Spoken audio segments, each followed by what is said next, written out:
And we're live. Welcome everybody to Sulha. We have a very special episode today, one that's been highly anticipated by many people. Before we get started, happy Thanksgiving to all those who celebrate. Hope you are having some nice family feasts today. Before we get going, a quick shout out to our Patreon visionary members. We have Trivium Energy, PTY Ltd, SRG Cannabis, Max Marine, Geffen Posner, Adam Becker, Maya, Kimberly, Jordan Walter, Nate Hinman, Julian Melser, and our one and only legendary member, Speedy Weedy. Speedy Weedy is a cannabis delivery company in Southern California. They also have some storefronts. You can find a link to their site in the description. And a big thank you to everybody who supports us. If you want to support, you can find links to support as well in the description. But we also just enabled YouTube membership, so you could support directly through YouTube. Any support is greatly appreciated. And Adam, I know you live in California, so maybe you could hit up Speedy Weedy one of these times. I was gonna say I didn't know we were being sponsored. Where's my stippin'? It's a Patreon, mate. Maybe I'll hook you up. No, you know very well that if I give you any amount of sponsorship money, then I'll probably lose all my sponsors by tomorrow. So yeah, not sure I could do that. They'll send me a delivery that sabotages my talk. Exactly. So look, whoever's joining us for the first time, good to have you here. Let's try to keep the chat respectful. Let's try to not engage in personal attacks. Let's engage with people on the merit of their ideas. This community we're fostering here is really all about respect. So, Adam, many Jews would consider you to be anti-Semitic. When we initially spoke, you told me that you do not consider yourself to be anti-Semitic, but you did agree that we could put it on the YouTube title because we knew that people would be attracted to such a title. You do, however, have some concerns with Jews. So I just want you to share with the audience what your concerns are and why you think that doesn't make you anti-Semitic. Sure. Yeah. The title already created a bit of a stir online when you posted the talk, and it is true. I strongly reject the anti-Semitism label, and there's been a big battle about what the definition of anti-Semitism is with Pompeo and Trump and some of the Zionists in America. They've been pushing this narrative. I'm sure you've all heard it. Anti-Zionism is anti-Semitism. I think that anti-Zionist is a label that much more accurately would fit the description of what I do. I've been focusing on Zionism, making videos for going on 7 years online now. And the reason that anti-Zionism is not anti-Semitism, in my view, is because, number one, not all Jews are Zionists. And number two, not all there's Zionists that aren't Jews, like Christian Zionists. So, and the term anti-Semitism to me means that you almost like in an irrational way hate all Jews. And that's definitely not what I believe or how I feel. I've always made it very clear that I don't hate all Jews. I judge everybody as individuals by the content of their character. I do have problems with Zionism and, by extension, all the Abrahamic religions. I think that they're dangerous. I think that they're false. I am very critical of the supremacist aspects of God's chosen people and the end times, Armageddon, end of the world type of views. And I've dug deep, done a lot of videos in how they use the anti-Semitism term as a weapon to silence their opposition, and the whole dynamics of almost how it's the religion of Jewish people, in my view, to be persecuted. You can get into the story of the patriarch with Jacob and Esau, how they believe that Esau hates Jacob. So I've dug into that, and then the views of the Israelites versus Amalek. That's another dynamic as well. But just to summarize, yes, I do strongly reject the anti-Semitism view, and quite frankly, I've spoken with many Jews. I'm on friendly terms with Jews. I respect Jews that are willing to have a dialogue and to debate these issues and treat me with respect. And so, yeah, that term definitely does not apply to me. And it does. I'm not saying that there is people out there, and I'm critical of the people that are true anti-Semites. And really, they ultimately benefit the Jewish people because they've always used anti-Semitism going back to Herzl and even before. Anti-Semitism is actually their greatest weapon of playing the victim card, which is a very powerful position to play. Thank you. I just want to make sure, so this conversation runs smoothly. Well, you say you're anti-Zionist, but how do you define Zionism? Because most Jews would consider Zionism to just be the right to Jewish self-determination on our ancestral homeland. And I'm in the minority opinion amongst Jews that doesn't think that anti-Zionism is inherently anti-Semitic. I think they're often intertwined, but I think you can be anti-Zionist and have no issue with the Jews. But it seems like the majority of your body of work doesn't really focus on Jewish self-determination in Israel. It's more about Jewish power, Jewish control, and like what you view to be an attempt to annihilate the Gentiles.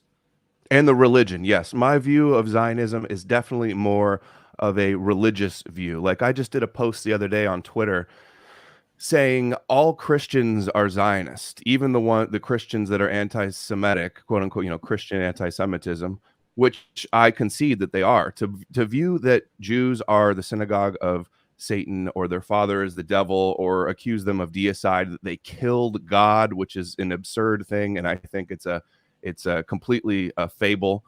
But yes, my criticism isn't so much of the secular, which is interesting that I'm talking to you. You're the first secular Israeli that I've spoken with. My criticisms are much more on the religious basis. So I view my definition of Zionism is anybody that believes in Zion as a prophet, like with prophetic significance, that the biblical concept of Zion is like a real thing. So, which includes, there's actually many more Zionists that are Christians in America than Jewish. Okay, so for you, Zionism is not about Jewish self-determination. It's about like fulfilling a prophecy of, and what is the prophecy? To return to the homeland, to rebuild the temple, to fulfill the prophecies as laid out by the prophets in the Torah, of basically sort of having like a chosen race, nation of priests that is to, in effect, rule the world with their Moshiach in the Messianic age. And you think that the very small amount of Jews that actually believe that, and it is a fraction of a percent that actually think that the Messiah will come and annihilate the Goyim or whatever exactly that there is. You think those Jews actually have power in the world to carry this out? I do. No, they're not the only ones with the power, but they definitely do have power. And really, anybody that believes in Judaism this is the foundation of Judaism, to rebuild the temple, that the prophecies will be fulfilled. There's no detaching them, in my view. Okay, so I guess I kind of want to just back up a little bit, and because my first time really doing a deep dive into anti-Semitism was once we scheduled this thing, and I watched some of your videos and I looked at other people who share these stories about the Jews who have an attempt to destroy the world, and even at moments I even can hear the story being at moments compelling, right? But I want us to keep in mind that a story being compelling doesn't speak to its truth. Like, humans believing in stories is inherent to us being humans, and the best way to really look at this is there's thousands of different religions and different political and ideological beliefs, and many of them are contradictory. We know that the majority of these belief systems aren't true, but they're compelling. They're so compelling that people believe them with every fiber of their being. And I think this is an important point to make clear, because I think everybody needs to dedicate themselves to questioning their beliefs, with the goal of having a broader worldview, having a better understanding of the world, and just personal growth in general. So I want us to understand that a story sounding convincing doesn't say much to its actual truth. And if we want to see if something's true, then, real investigation is needed. And I know you've done a lot of research, but I'm not convinced that you've done the research that's needed to really reach these conclusions with the amount of confidence you have. And that's kind of what I'd like to get into with you. But so we have different beliefs, and then there's like a subgenre of these beliefs that simplify the world with like a scapegoat. They could explain all the world's problems as being attributed to one group. And there's different variations of this. Like a racist might view the subhumans as the reason why we have issues. Capitalists will blame the socialists. The socialists might blame the capitalists. Xenophobes will blame foreigners, and anti-Semites will blame the Jew. Oh, and the woke may blame the white man, right? So we see similar versions of this story. It's attributing all the world's problems to one group. In reality, the world's far too complex to really understand in those terms, but it's easy for us to comprehend, right? It makes the world simple enough for us to understand. I want to try to put forth like what I think one of the biggest problems we face as a species is, and I think a lot of these like different political ideologies and are trying to get to. I think what we have is like a huge misalignment of incentives between those who hold the power and everybody else. So for example, you have like corporations, they're sitting around, they're not asking themselves, how can we elevate human well-being? They're asking, how can we make profit? And then you have politicians sitting around not saying, how can we best serve our constituents? They're saying, how can we remain in power? And the media will say, how can we increase ratings? Not how can we best inform our viewers?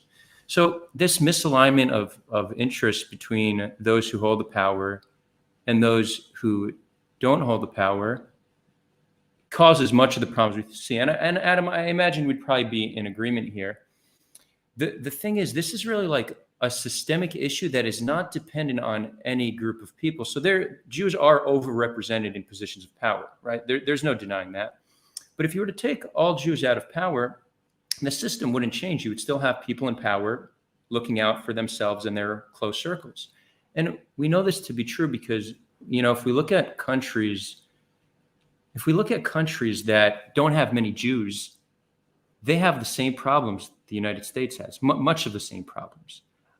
So again, the whole thing about like Jews running things and causing all these problems, like it doesn't seem like a reasonable and intellectually sound worldview. And I'm happy to explore this with you with an open mind. And I guess one last point, because I respect the fact that you say that you treat everybody as individuals. I'm very big on individualism, like collective hate, collective blame. It's so disgusting. So many of the problems we've seen in the world come down to viewing people as a collective rather than an individual. But when you speak about Jews, and this is from the few videos I've seen, I haven't seen you make the distinction between not all Jews. You talk about a very fringe group of Jews, and it really is a minuscule percent of Jews that hold the beliefs that you talk about. But you talk about them like these are the Jews, and you talk about them with almost like disgust. And again, in your mind, you might make a distinction that you're talking about only a certain sect of Jews, but like your followers, I don't think make that distinction. And like we saw it even on the Twitter post you retweeted yesterday, and even in the comments now, like a lot of your followers have like a deep hate for all Jews. Like, do they know anything about me as an individual? No, but I'm being attacked. So I think this is like the result of your advocacy seems to be spreading hate towards Jews. And I think that's where people confidently like come with the claim that you're anti-Semitic. Can you understand like why people take issue with that? I got to disagree because number one, you're mischaracterizing me. I'm always giving disclaimers that I'm not saying all Jews. In fact, I very often say that many, even the majority of the Jews, may not know about some of these Kabbalistic, supremacist, genocidal beliefs. And I do think you're downplaying and minimizing the influence that groups like Chabad Lubavitch or the ultra Orthodox or the Kabbalist, the extremists that I criticize, and I do focus, I find their beliefs contemptible. And I think when I expose their hateful, anti Gentile, contemptible beliefs, some people will get angry, but you can't smear me with what my quote followers or people in my audience are saying or believing, because very often the people that watch my videos also are constantly hating on me. I don't know if you can do a search online for my name and you will find at least 50 videos online claiming that I'm a secret Jew, that I'm a Mossad agent, I that saw something like that. Yeah. yeah, that I've had a nose job, that I dye my hair, that I'm all of these crazy things. And so I've experienced myself uh, the anti-Semitism that Jews go through with, and I see how it's disgusting. And most often, it's coming from anti-Jewish Christians, and that's why I've done in the last 6 months to a year, I've probably done 20 videos showing that the problems with anti-Christian Zionists.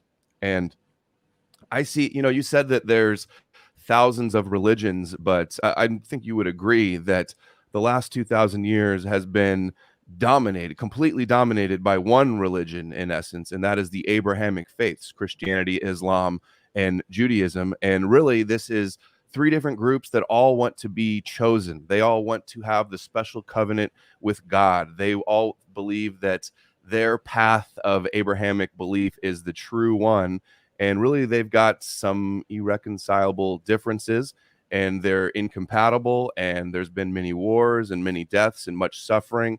And I think it'd be much better if if the Christians, instead of believing that the Jewish people are a chosen people and that you're cursed if you curse them and blessed if you bless them, they should just tell them you were never chosen, that's a delusion, and stop enabling them. And instead, it's almost like the ring in Lord of the Rings. Everybody wants to have that chosen ring of power. It's so alluring to feel that you're a special people and God has a special covenant with you. And I think that's just inherently dangerous.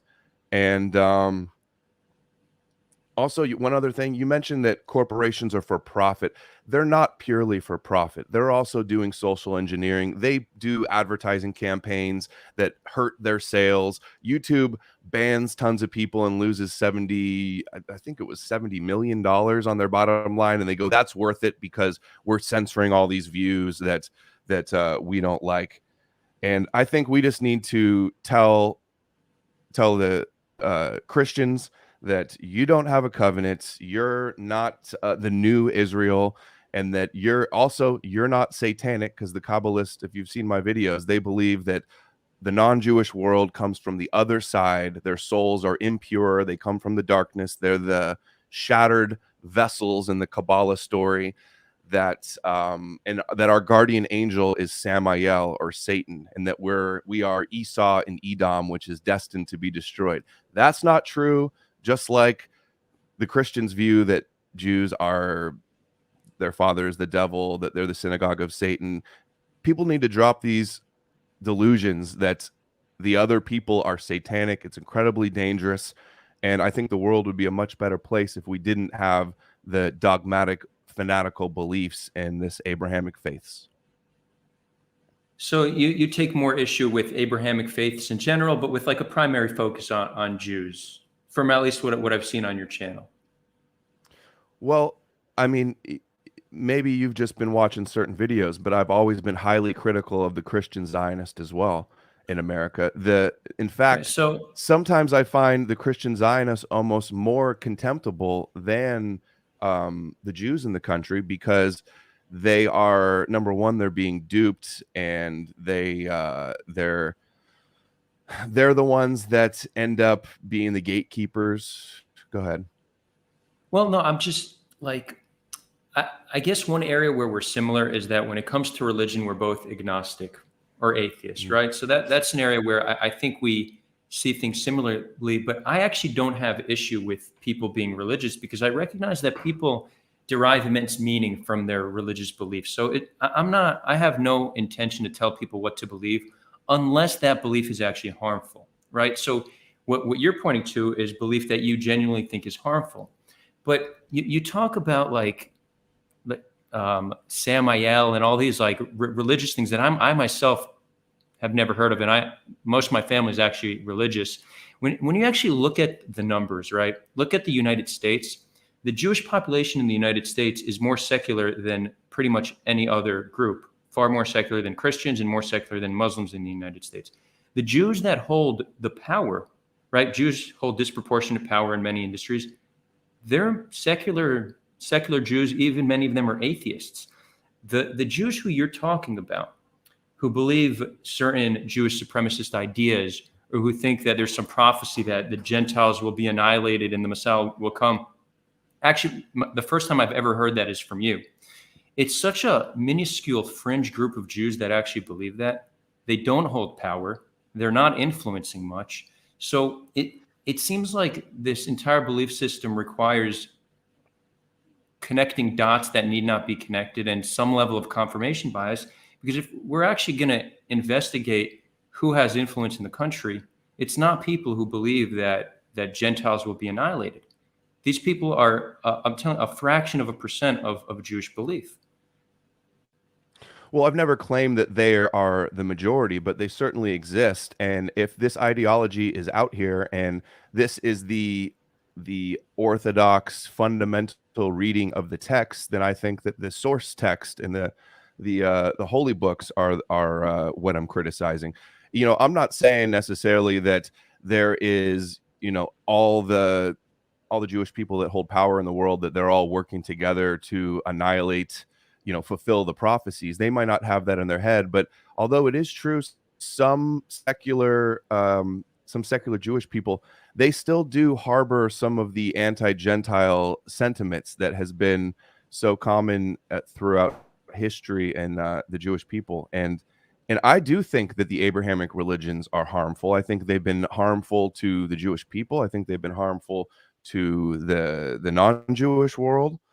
And I think just you're almost in a sense like just kind of being an apologist, saying, "Oh, they don't have that much influence." Well, quite frankly, Chabad Lubavitch does have a lot of influence in the Jewish world, and growing influence. Even in Israel, I've seen demographic projections that they're going to be as much as 25 or 30% of Israel in the next few decades, and they definitely have influence over the politics over there.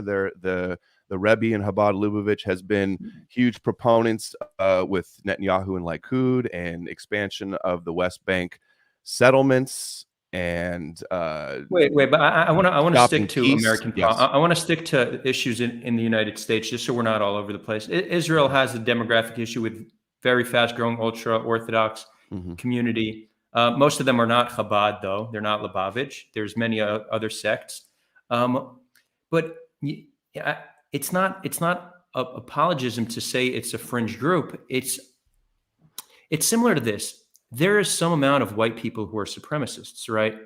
Now, I could research the KKK and different white supremacists and cherry pick all sorts of quotes from white supremacists, and then point to the fact that white men are overrepresented in positions of power, and try to make the case that the white man is trying to, you know, run the country and have everyone be subservient, and paint like a compelling picture. And you know, there are people They in the do. country We see that everywhere. Right, exactly. But And so it's largely Jewish people that are the originators behind that. And I think it's ridiculous that people believe that anybody that believes in Judaism, if that means inherently. we could talk about like where critical theory comes from. I'm happy to get into that, but you being on the other side of that hate and seeing how people talk about white men today, and the dots they connect and the confirmation bias they have, and the intellectual shallowness of how they reach conclusions.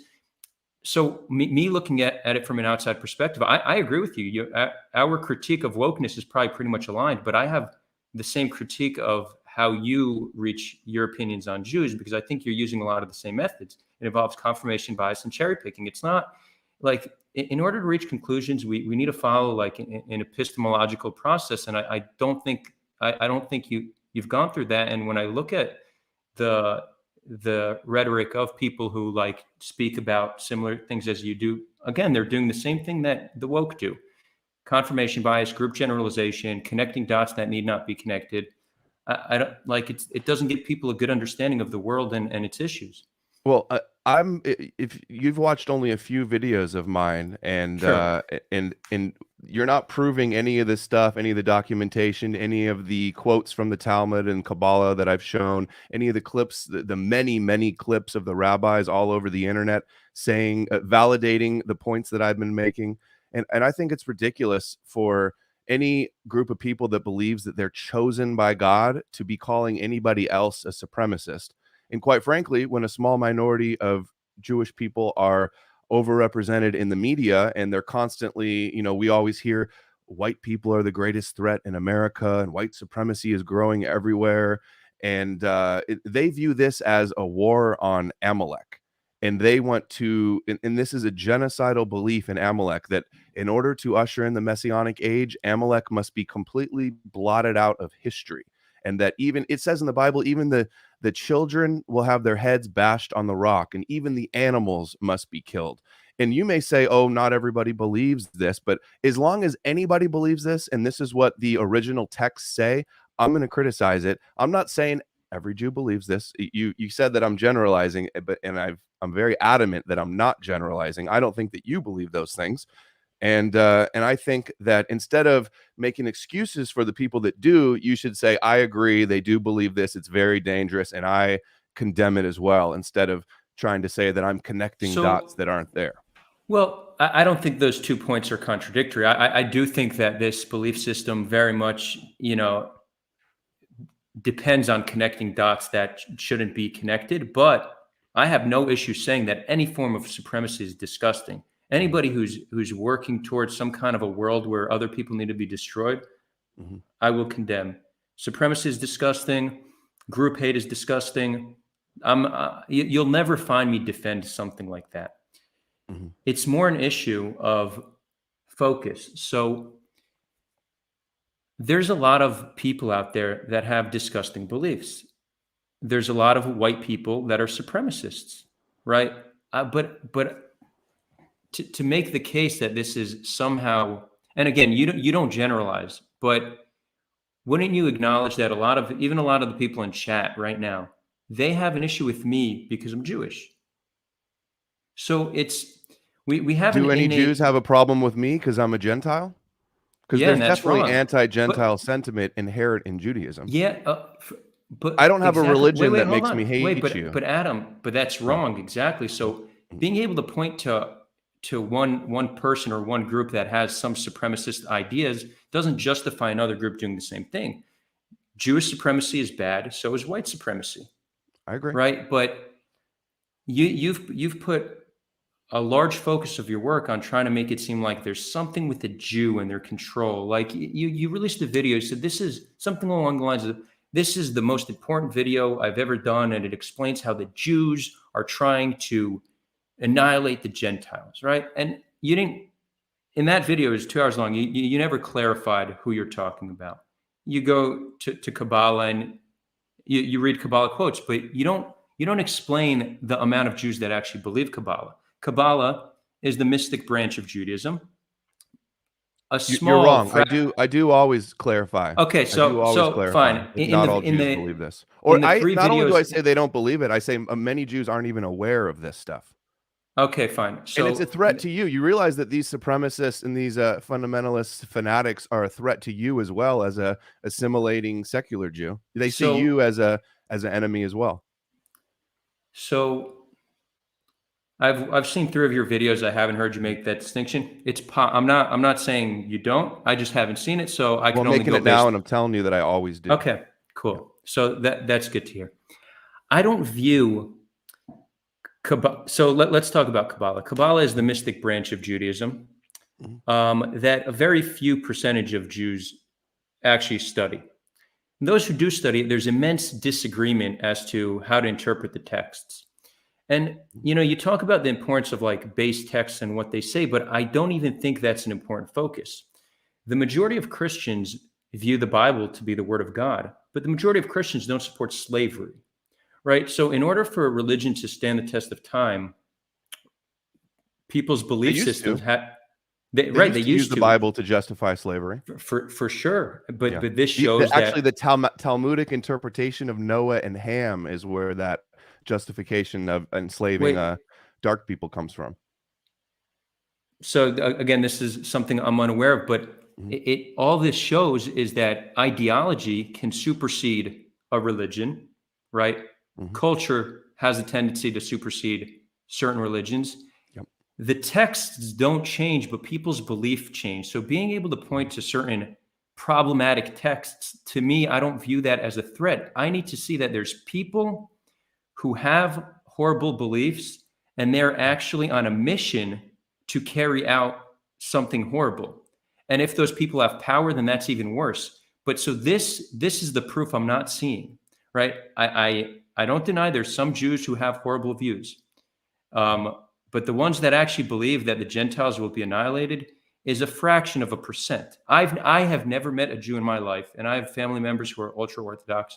I've never met a Jew in my life that thinks that the Gentiles need to be annihilated.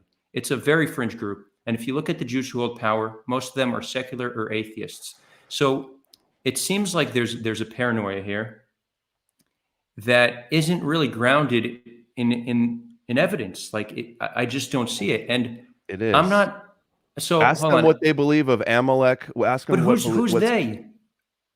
Judaism. Look at what the Torah and the Talmud and the Zohar says about Amalek and Esau and what's going to happen to Edom. And I'm sorry, but I have a zero tolerance for religions that involve the destruction of my country and of the non-Jewish world. You wait again. You have a zero tolerance on religions that. What was the last line? Have genocidal beliefs and want destruction of America, which they believe is Edom. Yeah, but so a fraction of a percent of Jews actually believe that. That's the thing. This is not a prevalent view amongst Jews. And again, the positions of power that I know is like a central part Mhm. of this belief system.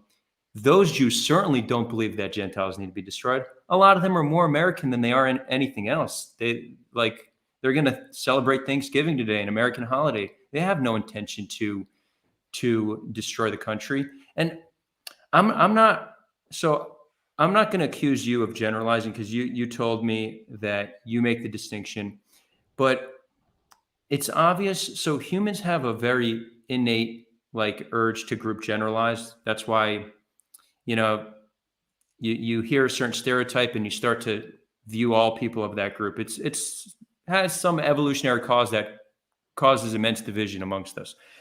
So it's unfortunate that we're like this, but you need to think that people who are going to believe that Jews are dedicated to destroying them, a lot of them are actually going to start to have negative sentiment towards all Jews, as is testament to how like many Jews are cyberbullied on social media, how Jews are attacked in the street, even sometimes killed, like with the Tree of Life synagogue, right? These are regular Jews who the people attacking them know absolutely nothing about them, and they're still attacking them.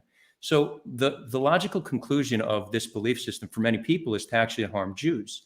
So I view it as like it, just like an intellectually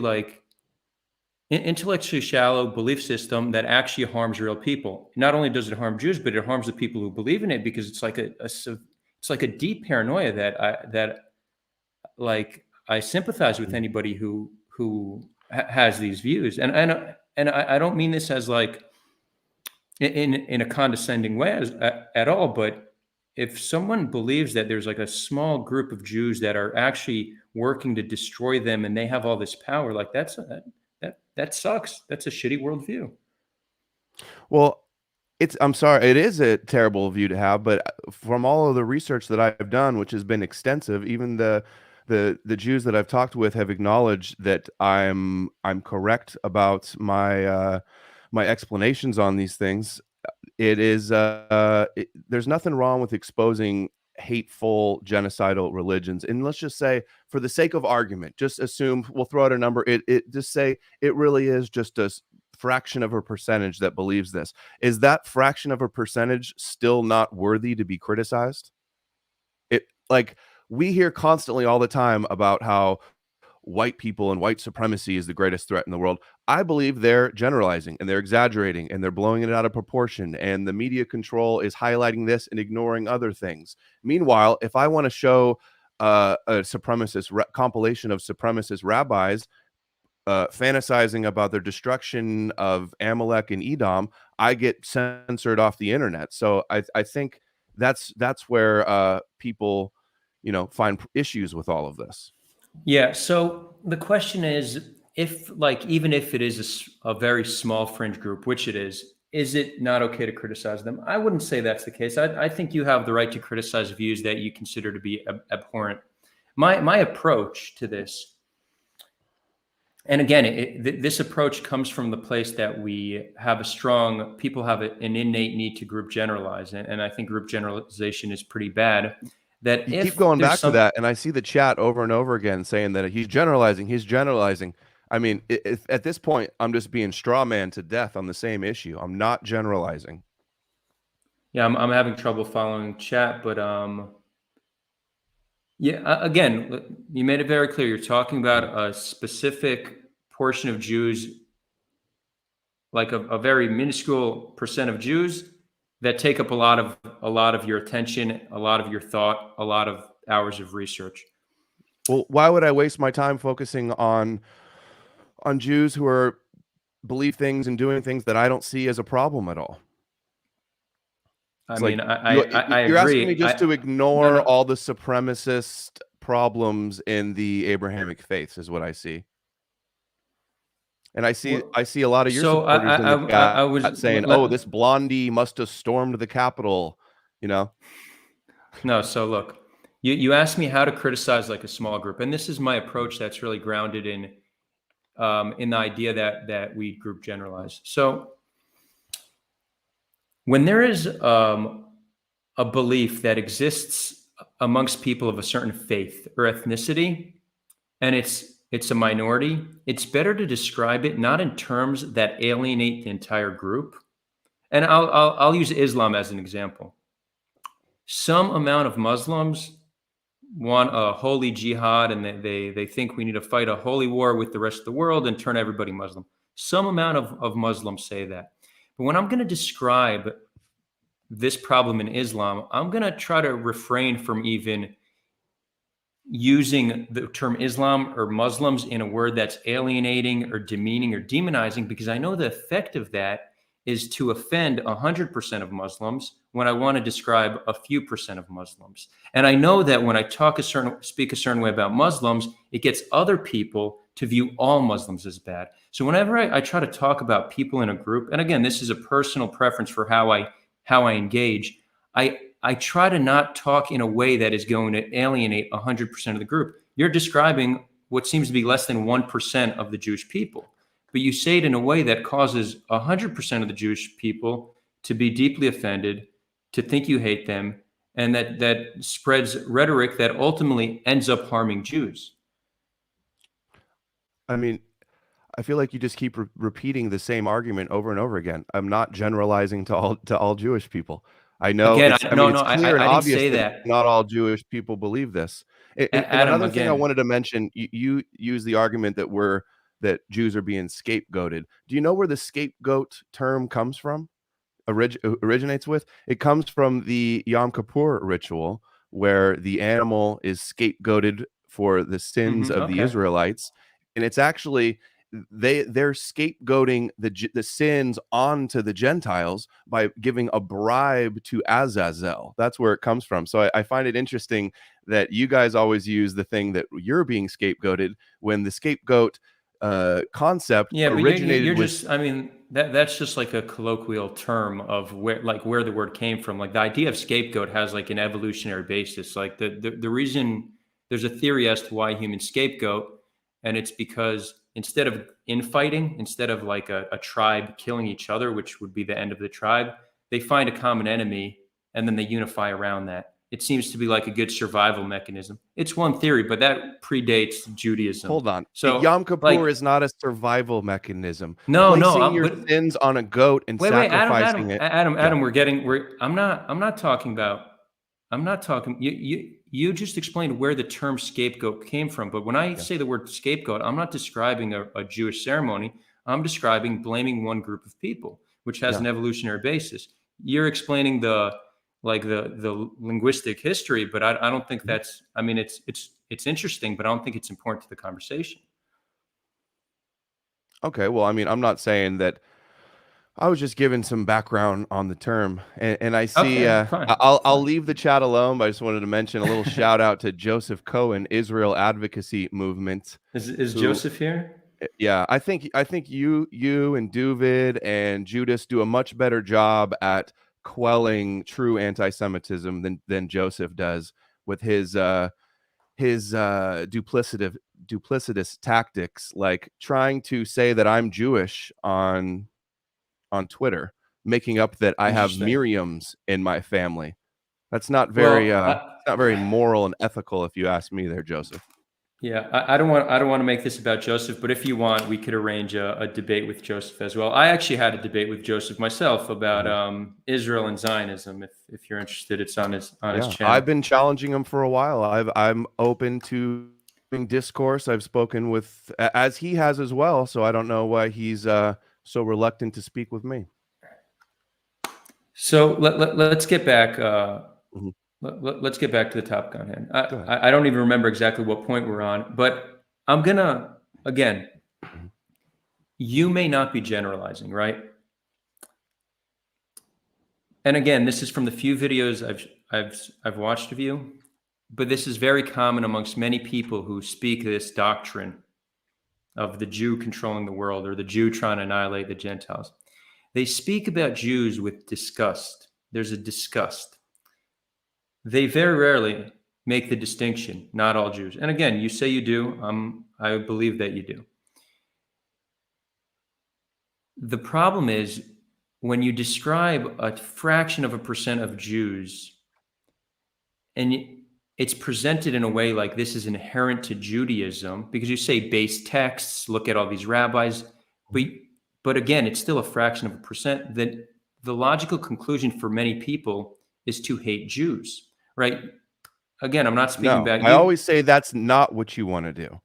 That's why racial anti-Semitism is something that has always benefited Jewish people, because it separates criticizing them for their abhorrent beliefs of supremacy and that they're chosen, and then blames all people. That has always played into their hands. You know the writing of Herzl saying that they will utilize the anti-Semites.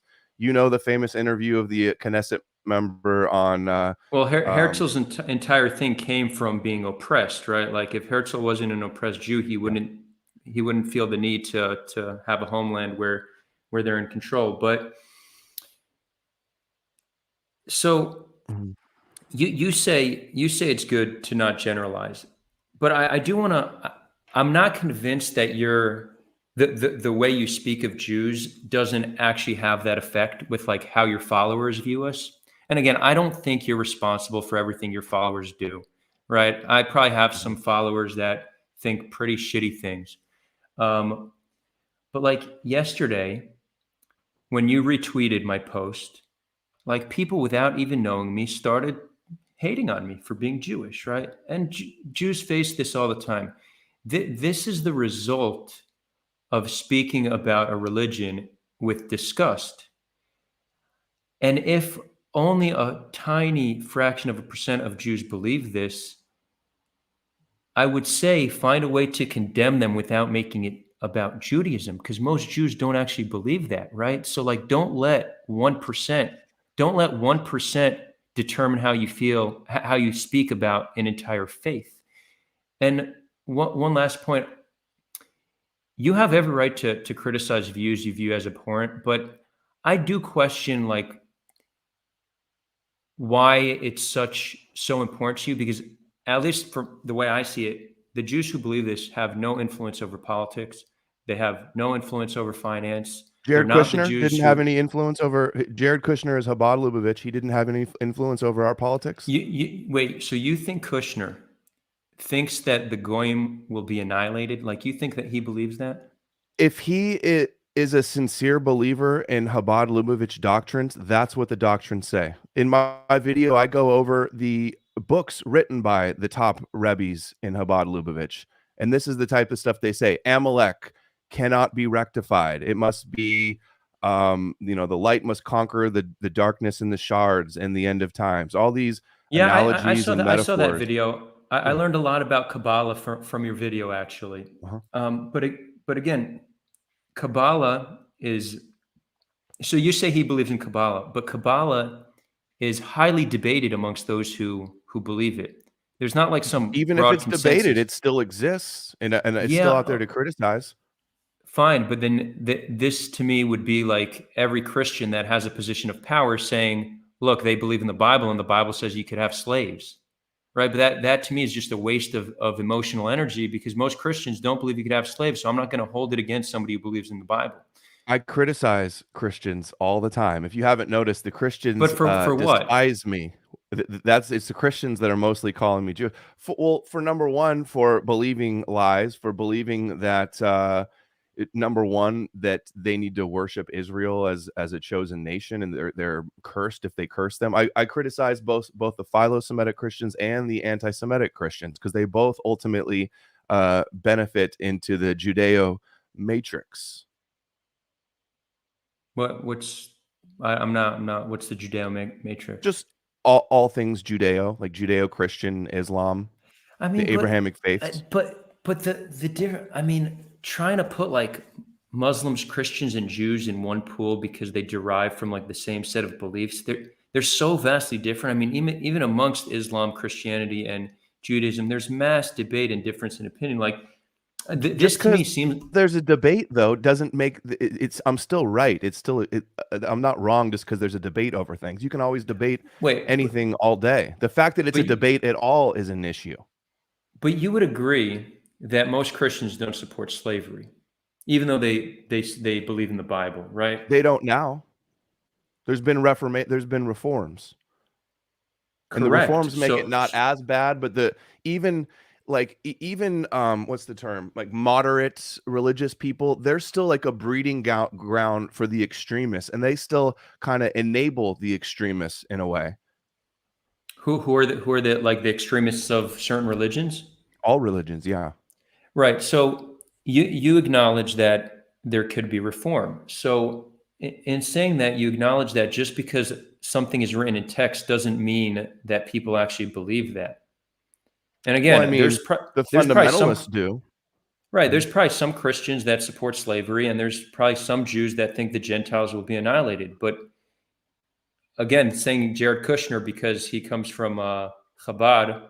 somehow believes that the Gentiles will be destroyed. I think it's a leap of faith. Like if we want to do this in like in like an epistemologically reasonable way, then what we need to do is look at Jared Kushner, try to understand what he actually believes from things he said, from certain policies he supported, not because he's part of a faith and that faith has certain texts, because we know very well that a faith having certain texts does not really say much about what people actually believe. And then let's talk about what Jared Kushner actually did to try to annihilate the Gentiles. I mean, I don't, was there anything on a policy level that you think Jared Kushner did or was trying to progress to annihilate the Gentiles? Well, a lot of people are making the case that he did a terrible job at dealing with COVID. That could be argued.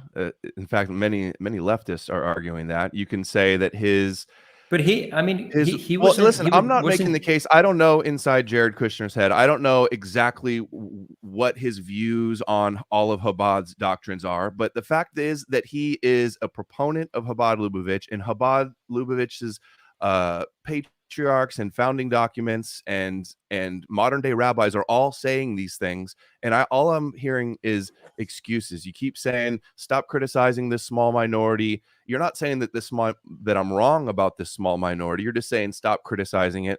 And who originated the in-group, out-group differentiation between Jews and non-Jews? Was it non-Jews, or was it Jews saying that they're would imagine chosen and the I would goyim imagine it are was different? both. If we look at like the history of groups, of ethnic groups, most of them view themselves as different from the others, right? This was before the world was globalized. So, and there's African tribes that have similar beliefs. They have themselves and everybody else. I mean, that is how the Jews frame themselves. They weren't the only ones who framed themselves that way. This has been common for thousands of years. Today, we live in a globalized world, and we should see ourselves as one people, one human race. I firmly believe that, and we need to work to unite people. But again, I'm not telling you you don't have the right to criticize people with abhorrent views. What I'm saying is, I think you're attributing those views to way more people than actually believe them, and that you're focusing on people who don't have much power. So I'm not sure why you think it's important to criticize them. Like there might be like some people who believe in like voodoo or some other weird stuff. No offense to our voodoo followers. I don't know much about it. I'm just looking for an example. I don't care about them. If they're not actually causing harm, let them believe whatever the hell they want. The second somebody's causing harm, then I'm going to speak out about it. Or the second they attempt to cause harm, right? So if there's a Jew that is actually attempting to harm Gentiles, I'll be the first one to speak. I'm not seeing that happen. So it's not me making excuses. I'm not seeing the concern that you have. I think maybe being Jewish yourself gives you some sort of bias where you would be looking at it differently if you weren't Jewish. I think that. And just assume for the sake of argument, nobody takes all of these abhorrent doctrines and verses from the Jewish holy books literally anymore. The fact that they're still there is still a dangerous, and they should still be criticized. And you can reform, and you could say, okay, well, we interpret this a little bit differently now, but who's to say that there couldn't be a renaissance of fundamentalism and people going back to the basics? People can be radicalized by these things. And if you believe that this is the word of God, I'm sorry, but people still believe it. So about me being biased, everybody's biased. So yeah, I'm no different. But I do think I have the ability to view this issue critically and with an open mind. Where I'll say my bias probably is I feel the effects of people hating me for no reason, right? So yeah, in a sense, this is why Christian anti-Semitism has always worked to keep. This is what the rabbis view: Christian anti-Semitism and the Gentile world, Esau hating the Jews, has kept them from assimilating. It helped keep them separate during exile. It helped, and it enabled them. And what is that the word? But it kind of forced them to believe that they're chosen. Rabbis say, "Oh, if we're not chosen and the Torah is not real, then why are we so hated?" It's almost like a self-sealing type of prison.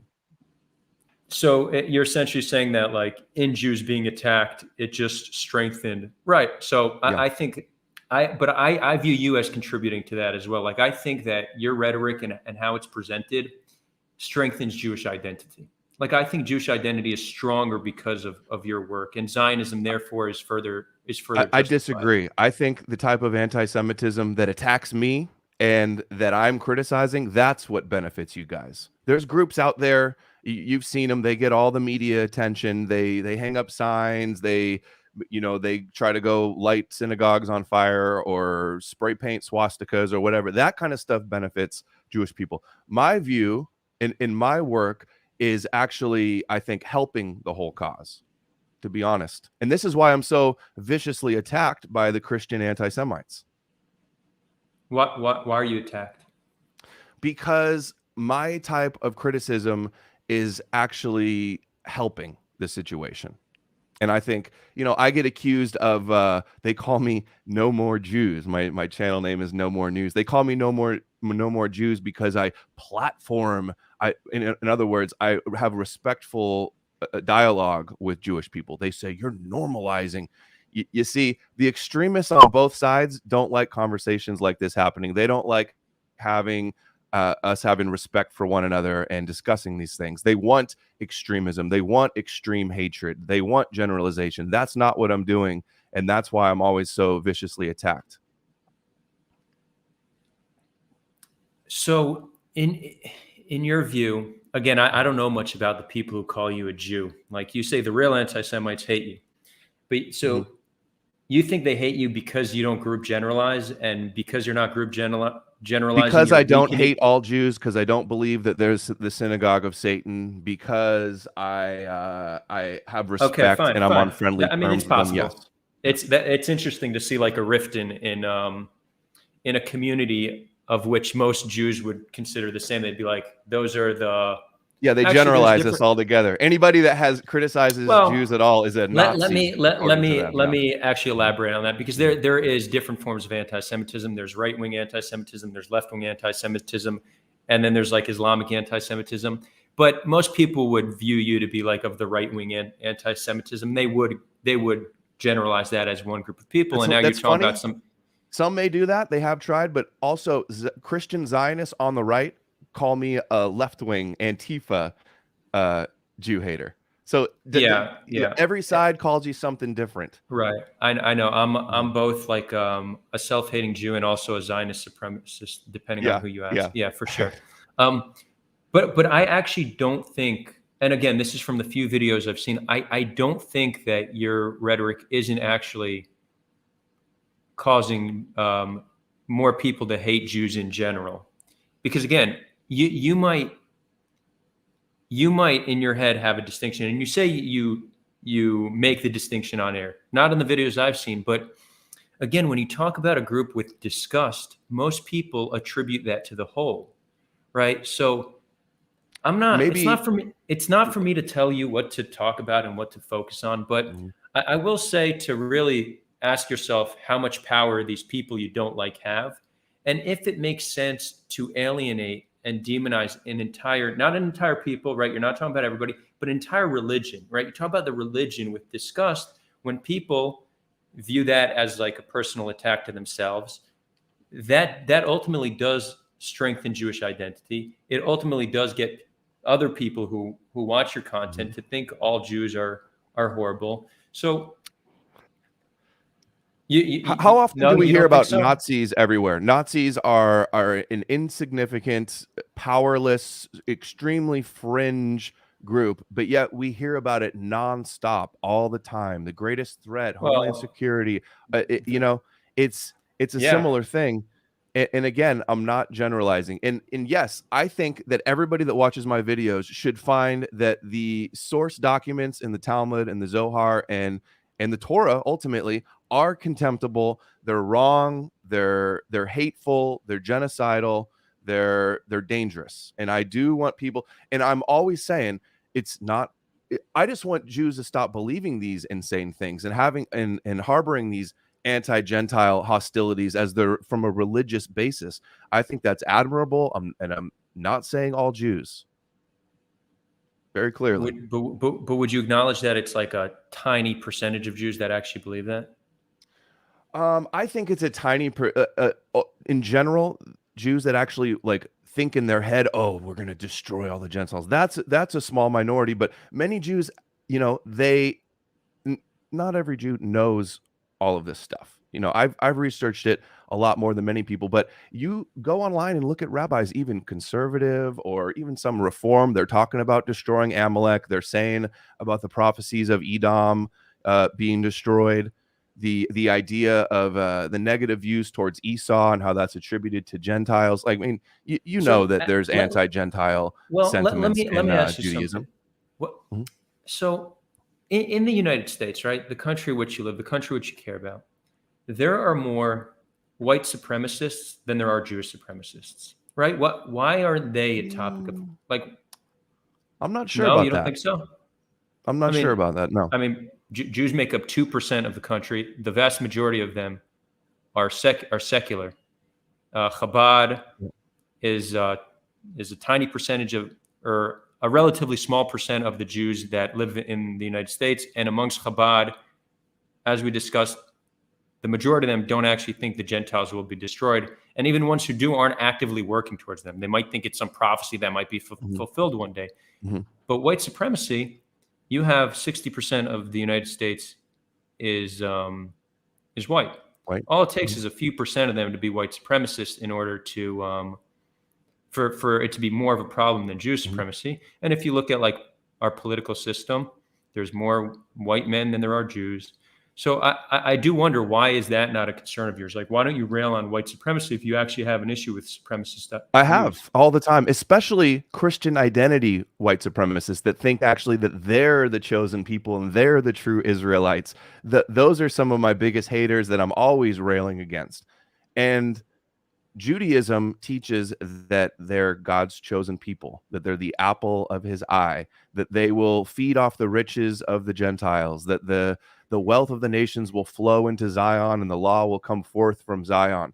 You know, it doesn't take it's not just a fringe minority of extremists that believes that Jews are God's chosen people. I'd say that's one of the foundational principles of Judaism. Wouldn't you agree? Correct, but chosen is not the same as supreme. What chosen means is we were chosen to follow a certain set of laws. As you know, I don't actually believe this is the case, but what chosen means is we're just chosen to follow a certain set of laws, not that we are better.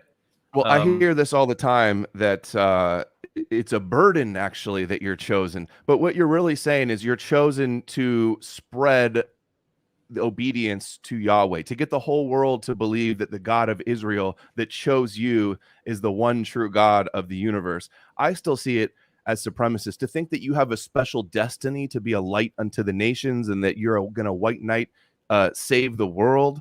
I mean, it's, on one sense, I can see how it's kind of a noble act, but at the same time, it's still supremacist. You're thinking that you're elevated above all nations, as it says. I would say maybe some think that, some would not view it as elevated above, some would say different. And again, I would condemn any form of supremacy, Jewish supremacy, white supremacy. I think it's all pretty disgusting. I do think that you have a little bit more of an issue with supremacy when it comes from Jews than when it comes from white people, though. Wouldn't you say? Like, what do you mean? What's a white supremacist to you?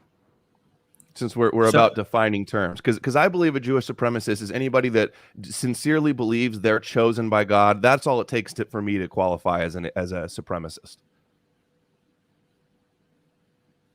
So what's a white supremacist to you? Well, you're defining supremacy in very broad terms now, because chosen by God is doesn't mean, like, supremacy means supreme, means better, right? Above all nations. In the Talmud, it teaches that God first tried to give his laws to all the Gentile nations, but they weren't good enough for it. Basically, they didn't. It says that they rejected it. They didn't want it. Again, I don't have much interest in like a theological discussion because neither of us believe it. But although that's what I do, I'm critical of theology. So the story goes that God went to all the different nations and they rejected it, and finally went to the Jews who accepted it. So they were chosen in that sense because they like that. That does not define supremacy, right? The way I view supremacy is viewing that you are somehow better, that other people are inferior to yourself. Above all nations. That's what it says, is above all nations. What's interesting, the nations that shall not serve you shall perish. Esau, the elder, shall serve the younger. Again, but Adam, we know very well that just because the text is written doesn't mean that actually translates to belief. And we have so many examples of this. Yeah, I mean, it says that one person taking these verses literally is a problem. The verses inherently themselves are the problem. Wait, so you have issue with people believing stupid shit? I mean, like, that's like 99% of humanity believes some pretty stupid shit. Yeah. So I guess the reason why I imagine many people consider you to be anti-Semitic is because it seems like you have a special focus on Jews, a special concern about the Jews, right? Their supremacy is worth concern. Other supremacy, you're willing to turn a blind eye. So again, if a few, and there's nothing wrong with focus. Everybody focuses on certain things. I can't be an expert in all things. My interest. I was raised Christian. I see the effect of Christian Zionism on influence over our country, with our politicians going and bowing to the wall and defending Israel at all costs because of religious basis. So my focus is on Zionism, and there's nothing wrong with that. We're allowed to focus on Zionism, just like many Jews focus on True. Christianity is the You problem, or Islam is the you problem, or can white supremacy is the problem. you can focus on anything you want, but I do Mhm. think that somebody's life focus does sometimes say something about like their intentions or their interests, right? So, for example, if you were to see somebody, their entire focus would be to talk about the white man, right? And how the white man, and they're talking all day, they're going to pull all the worst things white men have ever said, and that's what they're constantly going to show. They're going to do full videos on all the different things white men have said. Mhm. They have every right to focus on that, but you might conclude that that person probably has some anti-white sentiment. So yeah, Mhm. I'm not going to tell you what to focus on, but like, I'm sure you could understand why people have the perception that you have something against Jews when that Well, is like yeah. the body of work that that you focus on. Well, And I have I'm the perfect explanation for that, the perfect rebuttal. mhm. I never thought about Zionism or Jews. I never was criticizing them. I never had any animosity or hostility towards any of this. And it grew as I started researching the beliefs. And the deeper I dug, the worse it became to me on how dangerous and um, just insane it all is. So it's not like I had an anti-Semitic view, which is actually what Jews teach, that Gentiles are born anti-Semitic, that we don't even know why we hate you, but we hate you. That it's like a law of nature that Esau hates Jacob. That's not the case. I had no problems at all with Jewish people. Didn't even think twice about them until I fell down the rabbit hole of researching into Zionism. And by Zionism, you mean just religious Judaism, right? Just It whoever's actually joining us started with now. Christian it started with Christian Zionism. Yeah, I just want to make that distinction Uh-huh. because most Zionists define Zionism differently than you saw. I do want whoever's just joining us to know that for you, Zionism is like the religious aspect of Judaism. That's The what you mean by belief in Zionism, yes. The belief in Zion, just basically believing the Hebrew Torah is the word of God, is all it takes to be a Zionist in my mind. And I understand now that the state of Israel is already set up, so there is a secular element to Zionist as well, but it's called Zion because of the religion. Christians and Jews before Israel existed for centuries wanted to fulfill the prophecies and restore the people to their land, so that the Christians did it hoping that Jesus would return. So there's no disconnecting the religious element of Israel. I mean, the Torah itself does talk about returning to Zion. So yeah, Right. It's there's no their denying that. blueprint that they followed. Yeah, that being said, Zionism was founded like Herzl Zionism. They were atheist Jews. 50% of the country is secular, but I don't view this as a particularly like important point or topic. Um, we're past the hour mark. We said we said we have an hour and a half, and we do want to do questions. Do you have I super chats activated? Haven't yeah seen any yeah super yeah chats. yeah. I'm gonna Come on, prioritize. guys. Yeah, guys, let's get those super chats going. We'll try to get to as many questions as possible, but let's prioritize super chats. Um, and then we'll I do. believe this is We'll healthy discourse, what you're doing. I think this is benefiting all sides, and I commend your work having dialogue with Palestinians and working towards peace, and having the integrity to, along with me, condemn some of these radical doctrines. well, I appreciate that. Mhm. We're very much that's the goal of our platform to bring people together. I What sometimes does get Solha hated mean? on. Solha means like sitting or something? Sulha means it's like a ceremony. It's an Arab word, but it's a ceremony where neighbors make peace with one another. So There it's you when go. Yep. neighbors are fighting, it means to make peace.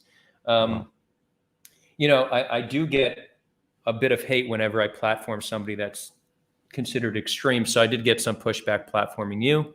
As do I. Um, Anytime I bring on a rabbi or a Jewish person, and yeah, that's the extremists on both sides not wanting any getting together.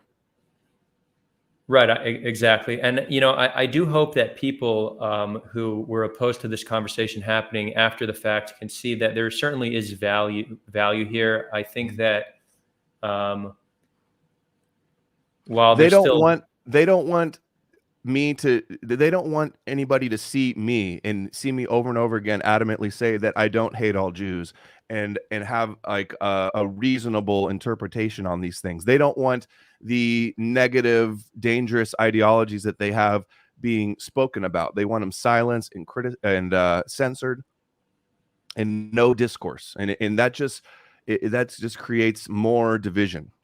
Yeah, I mean, some of the pushback I got was saying that like you are a raging anti-Semite and we shouldn't platform them. They need to be like destroyed. And by the way, I got there these you comments. Go. You just validated everything. No, I'm wait. saying. Hold on. Yeah. Hold on. I got that comment from a Palestinian, by the way. So even a left-wing Palestinian, but you know, I communist. There's a lot of communists. There's a lot of communists in the pro-Palestinian movement. I shouldn't have used the term destroyed because I know that is a problematic trigger term. I realize that. That's what it says too. That opens the door to many. Amalek and go read what it says about Edom and Obadiah and in Isaiah. I'm not interested enough in religious mythology to read this stuff. For me, you know, the things I focus on are things that I genuinely believe are causing problems. And I think you generally think that this is causing problems, because if not, I don't think you'd be focusing it on. But what I presented at the beginning, the misalignment of interest between those who hold the power and everybody else, I think is one of the greatest issues that we face as a species. So that's something I like to talk about. I try to not talk about groups in disparaging ways. Again, even if you acknowledge that it's not everybody, just because I do see how people react to that. Like, even let's say Palestinians, like when you focus on like Palestinian terrorism, and Jews have a right to be concerned about Palestinian terrorism, what that does in many Israelis' minds is they start to like fear all Palestinians. And I view that as very harmful. So I'm very careful with how I talk about groups, because I don't like group hate. I don't like group generalization. It makes the world a worse place. So I try to focus on world problems without blaming groups of people or even individuals by like attributing it to some group identity. So I would say the Palestinian terrorists. If there's a terrorist attack, I'll say that individual committed a heinous crime. They should be held accountable, right? That will be my approach to talking about them, because I don't want people to view all Palestinians as terrorists. Hold on, we got a super chat.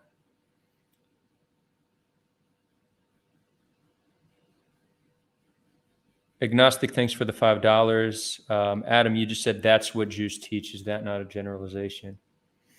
Well, it's a fact. If I've got compilations of many rabbis on YouTube, some of the most popular YouTube channels with rabbis saying these things, and this is what the actual texts say, then, I mean, it's not my fault that that's what it says.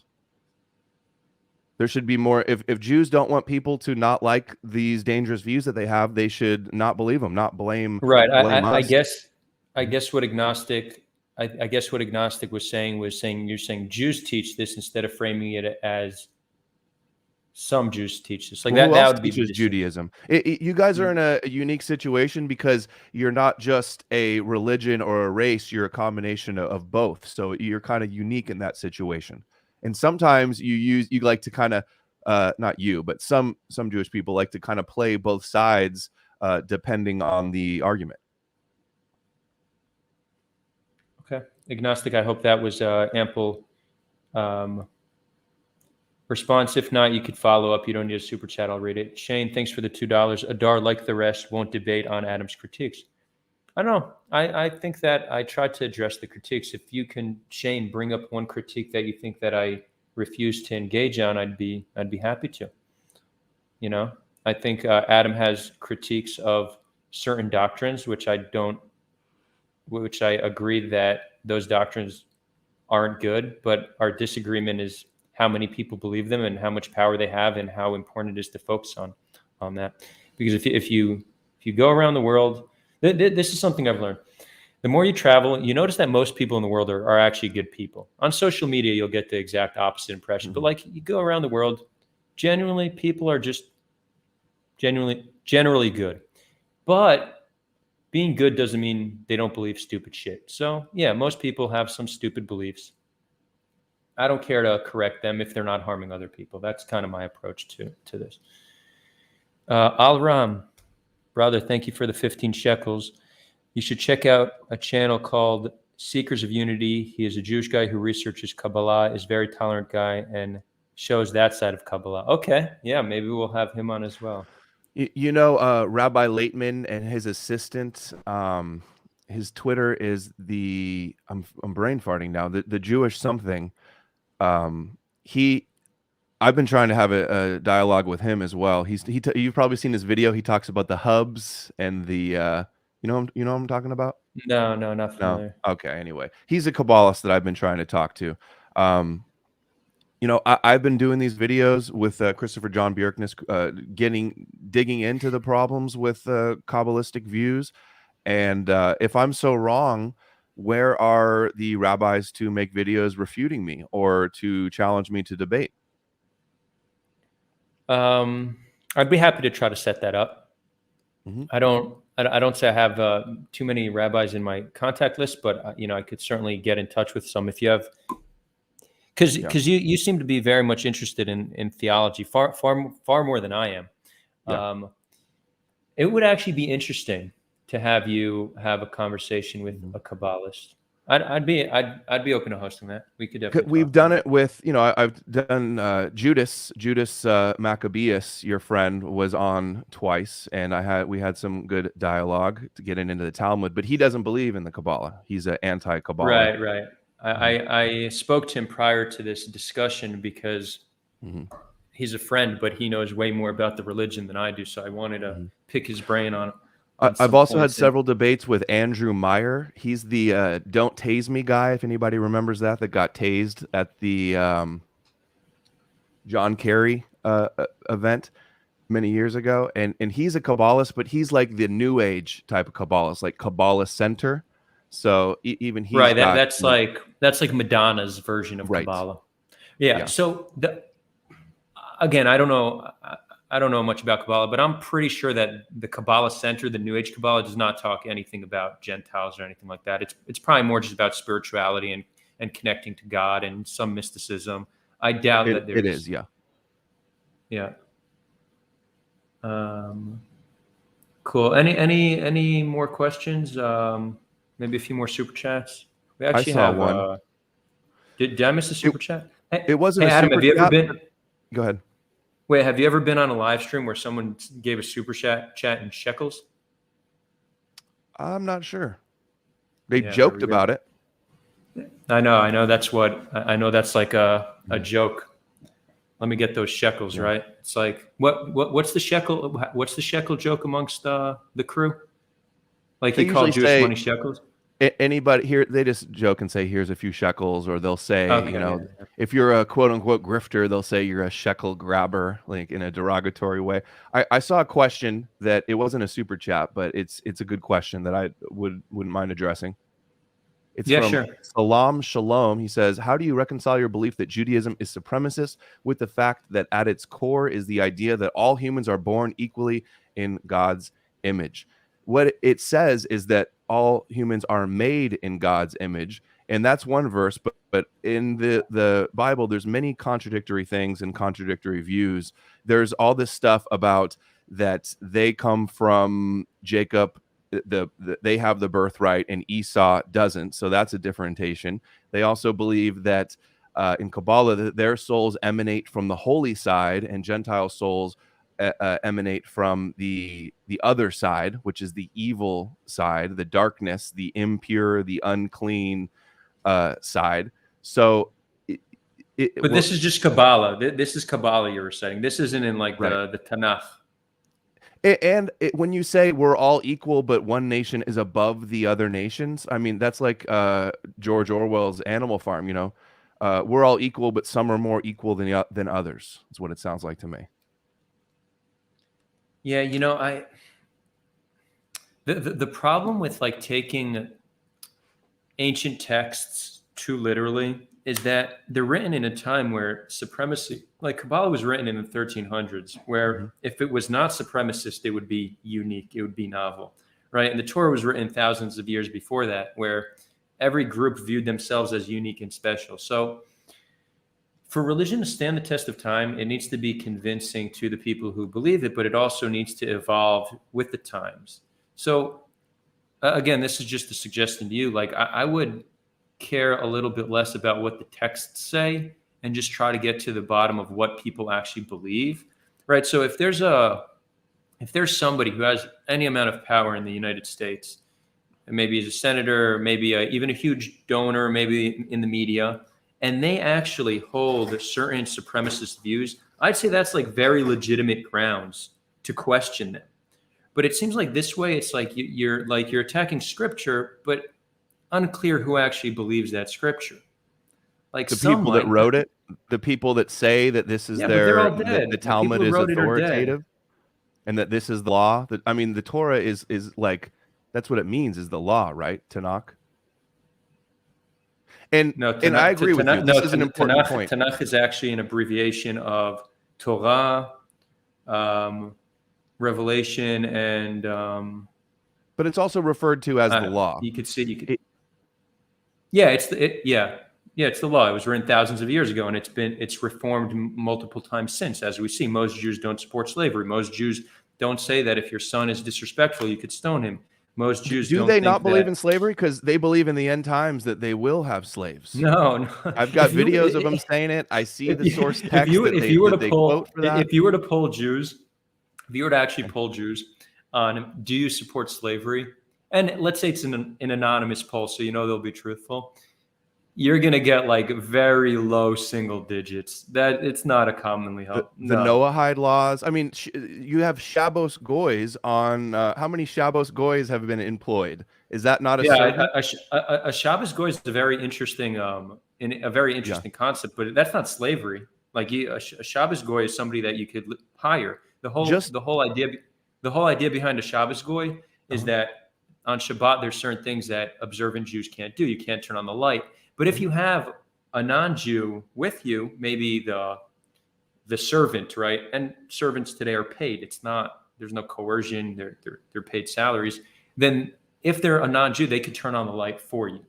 Right. Right. So that's the whole concept of a Shabbos goy. It's not slavery. And what does this represent? The Jews rest on the seventh day because God rested on the seventh day after the 6 days of creation. And after the sixth millennium, the seventh millennium is the Shabbos millennium, the Messianic age, when Esau will be the servant. The elder shall serve the younger. And then the Talmud says that when the Messiah comes, that he will subdue the nations and that they will take them as slaves, the Noahide laws. Yeah. So again, we have like thousands of years of writings, right? So this isn't the Tanakh. These are writings past them, written in times where supremacy was the norm. Again, but instead of focusing on the text, we should focus on what people believe and what they're actually doing. Like, I just don't think that this is the best way to get to the bottom of what people believe. And I do view it by as reading the source documents is the best way to get how people believe. It's not, though, because how many Christians support slavery? Maybe if we were in a different times where it was more acceptable, they would be referring to the Bible. Oh, I agree. I already went over that there's been reformation, and that's a good thing. I think they should, instead of putting lipstick on a pig, just completely abandon it. But you brought up a good point about the Talmud and the Zohar and when they were written and what is the context. Judas made this point with me as well. He said, the Maimonides and the Talmud, this was written in a time when Christian anti-Semitism and they were in exile and there was pogroms and wars and all that. I understand that. That's the context. The problem is that people still believe this today and hold these as authoritative and believe this is the word of God and that this is part of prophecy. So, I mean, when they still believe these things based on these ancient texts, I mean, that's problematic no matter how you look at it. Whether there's a debate around it in different interpretations or not. Well, but that like Talmud is not considered to be the word of God, though. These are like recordings of conversations that Jews had the past, while in the diaspora. It's commentary on the Torah and rulings. It's commentary on the Torah, exactly. But yet it's acknowledged to not be the word of God. it's still held as authoritative and many times supersedes the Torah. So whether it supersedes or not, I just don't know. But what's important is, as has been demonstrated, that certain texts are ignored because they don't fit in today's world. So most Christians don't support slavery because we understand in today's world that slavery is horrible. And it is the same with a lot of the texts that you're pointing out to. They were written in a time when that was acceptable. People today still hold the religion to be true, but they ignore certain texts that just don't fit their today's belief system. You could call it a form of cognitive dissonance, but all religions do it. So again, I'm not telling you what to focus on. I just don't to me, I don't see it as a concern, because I'm not seeing Jews working to annihilate anybody. And if a Jew does work to annihilate somebody, well, I'll be the first to speak on that. You don't think that there's religious Jews in Israel that believe that God gave them all the land and that they can't make any deals, make no covenant with the Palestinians, and that they need to go somewhere else? Yeah, this is because of the religion. There's certainly Jews in Israel that believe the entire land is theirs because the Bible says so. Yeah, for sure. Right. And I'm ideologically opposed to them. Right. I just don't make it about Judaism. I say, look, that's just a shitty belief. God doesn't determine who gets what land. We need to find a just solution to this conflict. Right. So I am ideologically opposed to them. I just do it in a way that doesn't trigger the entire Jewish population. I don't make it about the religion. I just say that's not a reasonable way to reach conclusions in today's world. So are you saying that the Torah and Talmud is not Judaism? No, I'm saying it is, but you have countless different interpretations of what it actually means. There's a saying, 10 Jews, 11 opinions, right? Mm-hmm. Jews debate scripture, and it's one of the stereotypes about us is that we like to argue and debate, and it comes from our history of debating our own texts. So yeah, you're going to have countless interpretations. Some don't interpret it properly. But again, my objection, and again, I feel like I'm repeating myself, it's just when we want to speak about horrible views, we should try to do it in a way that's not alienating and demonizing to an entire population, because we know the societal effects that has. But again, I agree with you, and that's why I don't do that. And I always speak against people that do. That's great to hear. We got some more super chats. We have Marvin Vargas. Thanks for the $5. Thanks, Adar, for having Adam. Adam backs his shows with videos of rabbis, Christian Zionists. I saw two more. I think, and a lot of books as well, like Gershom. Oh, this isn't Gershom Scholem. Asher Silberman, Heavenly Powers: Unraveling the Secret History of Kabbalah. The Secret Doctrine of the Vilna Gaon. The Jewish Utopia. Gershom Scholem. This is a good one. Messianic Idea in Judaism. I'm not just some guy that's making stuff up or trying to create the funny thing is, you know more about Judaism than 99.9% of Jews. What's funny is the ADL has attacked me several times in the last year, and in the latest one, they wrote a paragraph about me, and they said that I'm an anti-Semitic conspiracy theorist, as if I'm just making up these prophecies and these rabbis are saying. And they say he relates it to ancient texts, and it's like, oh, so he proves his point with the source documentation is how I read that. But I actually think there's a legit point there, because so they could acknowledge that those texts exist, but the conspiracy theory aspect of it is to say that somehow Jared Kushner or the Jews in power are somehow trying to annihilate the Gentiles. That is in the realm of conspiracy theory. I think that's a legitimate. I said, I can't read Jared Kushner's mind. All I can go is based upon what is put out there publicly about him. And if he endorses and is a proponent and a supporter of Chabad, then if I look at what Chabad believes and teaches and what I can read off of their own website, I mean, it's not like I'm connecting dots that aren't there. You should. Have you ever been on Chabad's website and read some of the insane stuff they have? They said that they should exploit the world, and again, it's connecting dots that don't necessarily need to be connected to the same extent that imagine if any time there was a Christian politician, you would point to like every horrible thing in the Bible and say, look, this is the source text, right? So again, it's not enough to just say they adhere to a belief when there's probably over 1 million words written in all the Jewish texts and writings, right? So some of them I imagine might contradict each other because it's such a vast body of work that spans thousands of years. So it's not enough to just say he believes he's Chabad says this, therefore he believes that. It might seem like a logical conclusion, but the way we know that people adhere to religions, we know that that's not necessarily the case. The same way how we have had many U.S. presidents that did support slavery, but in recent years, Christian presidents have not supported slavery. Most politicians are Christian. Most people in positions of power are Christian men. And again, they don't believe in some of the bad things the Bible says, but they still do believe that the Bible is the word of God. So, we need to accept that not everything written in a text is believed as an ideology by people who believe these doctrines. Like it's just like that's evident. Let me reverse this on you a bit, okay? Would you tell a Jewish organization to stop criticizing Christianity? Sure, the Bible, the New Testament says that the Jews killed Jesus and the blood is on their hands and the hands of their children and that they're the synagogue of Satan and that their father is the devil, but that's just ancient stuff and people don't really, only a small percentage believes that anymore. We don't hear them making those excuses and making those apologies. No, I do.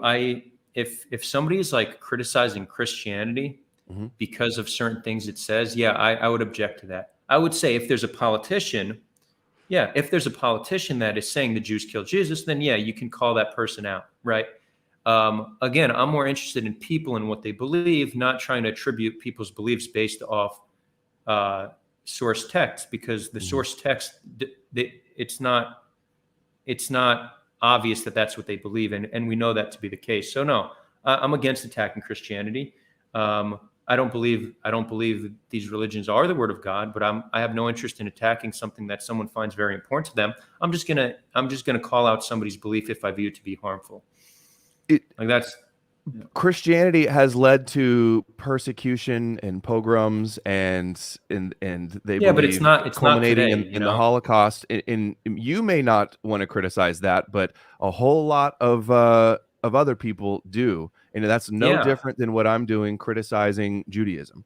Well, if I were to have on the show somebody who like dedicated like a lot of their time to talking about how Christianity is shitty and horrible, I'd probably have a very similar conversation with them. Like it's not a way to talk about Christianity, and all religions play a very important role to people who believe in it. I have no interest in attacking somebody's identity because I know it's important to them. But we don't need to accept bad views. So again, I don't care what religion you are. I just care what your views are and what actions you're then going to take. I think it's a much more direct and accurate way to address the problems in the world.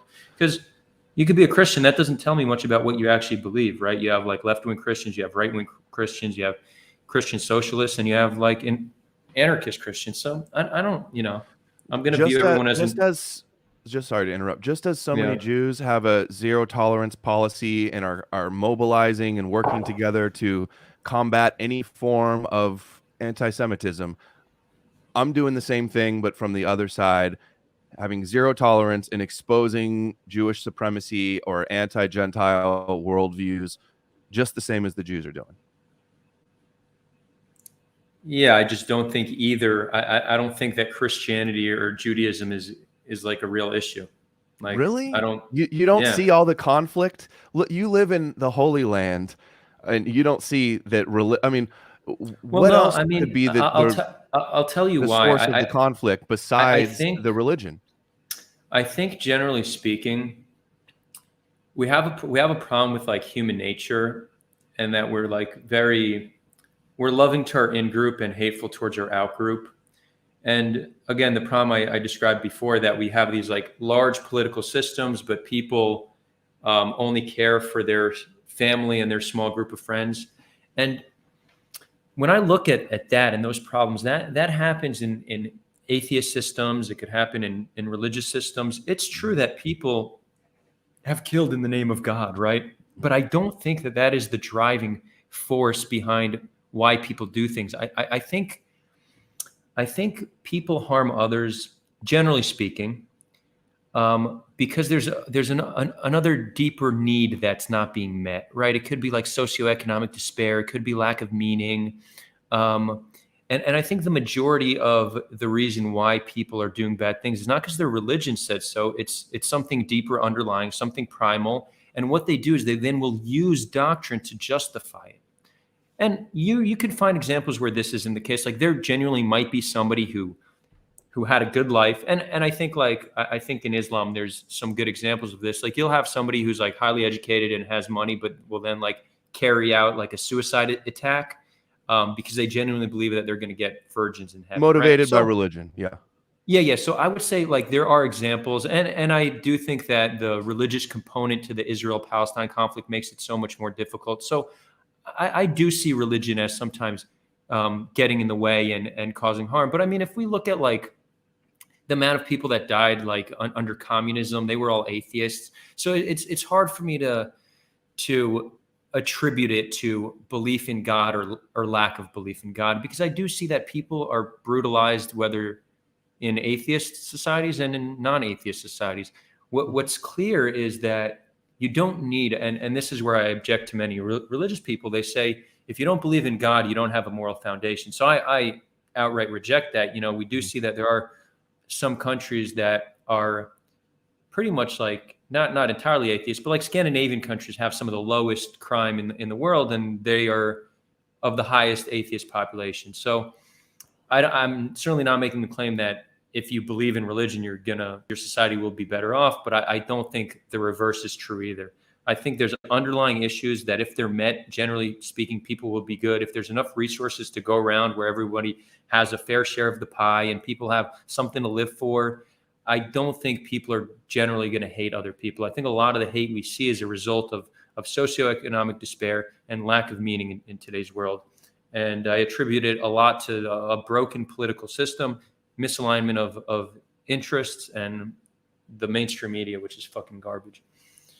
Well, that definitely is a contributing factor. But when most religious people indoctrinate their children from birth, essentially, and when you're teaching them that you're chosen and that the out group hates you and that they're inherently evil is what some are taught.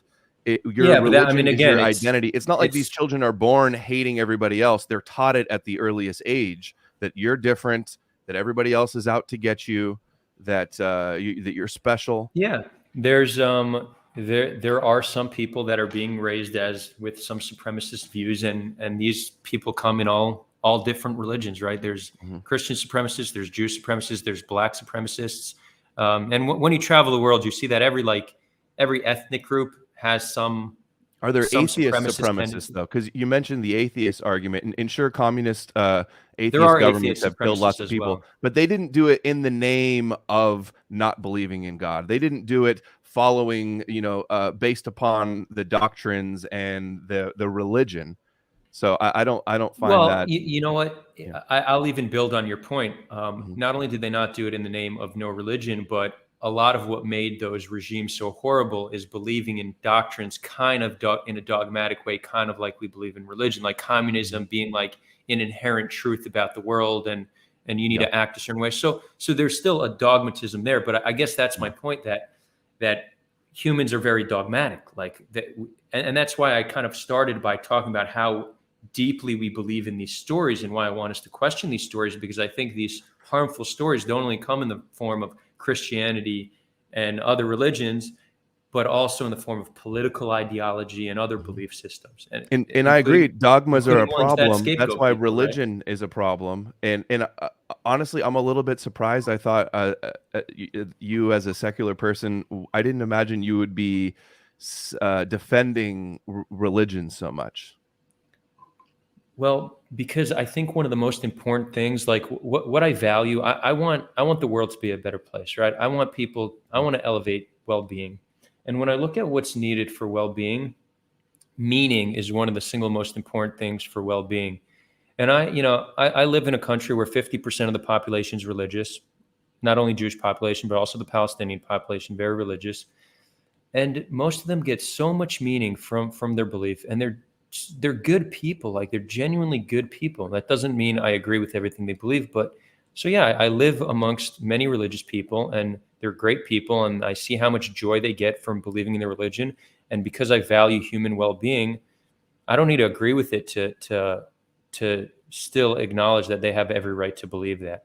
So again, for me, it's if somebody is going to believe something or preach something or act in a way that's going to be contrary to human well-being, then I'm going to speak out against it. I don't care what you believe. I just care if you're harming other people. Well, I agree. They have a right to believe it, but I have a right to criticize their beliefs that I find contemptible. That's all I'm doing. Yeah. I think it's in a way that causes some harm, but I want to move on. I'm trying to decrease harm and decrease anti-Semitism. I see how the anti-Semitism dialectical game that Jews have always used to their benefit and to their detriment. Many individual Jews have suffered greatly because of Christian anti-Semitism, but even from, I've seen rabbis explain this, ultimately it has benefited them as well.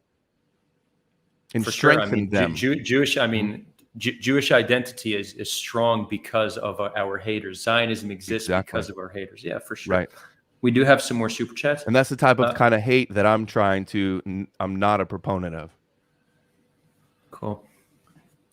So, MK Matt, thanks for the $10. I grew up going to Chabad, including Hebrew school. While I also don't like the chosen people narrative, I've literally never heard any of the ideas you said Chabad is trying to push, not once. So I guess we have an example of somebody from that community who hasn't heard it. Well, let me respond. Watch my videos and ask yourself, am I making up these sources? Am I making up this the evidence that I use to support the things that I'm saying? Did Schneerson, the Rebbe Schneerson, not say that the Gentiles come from 3 satanic spheres?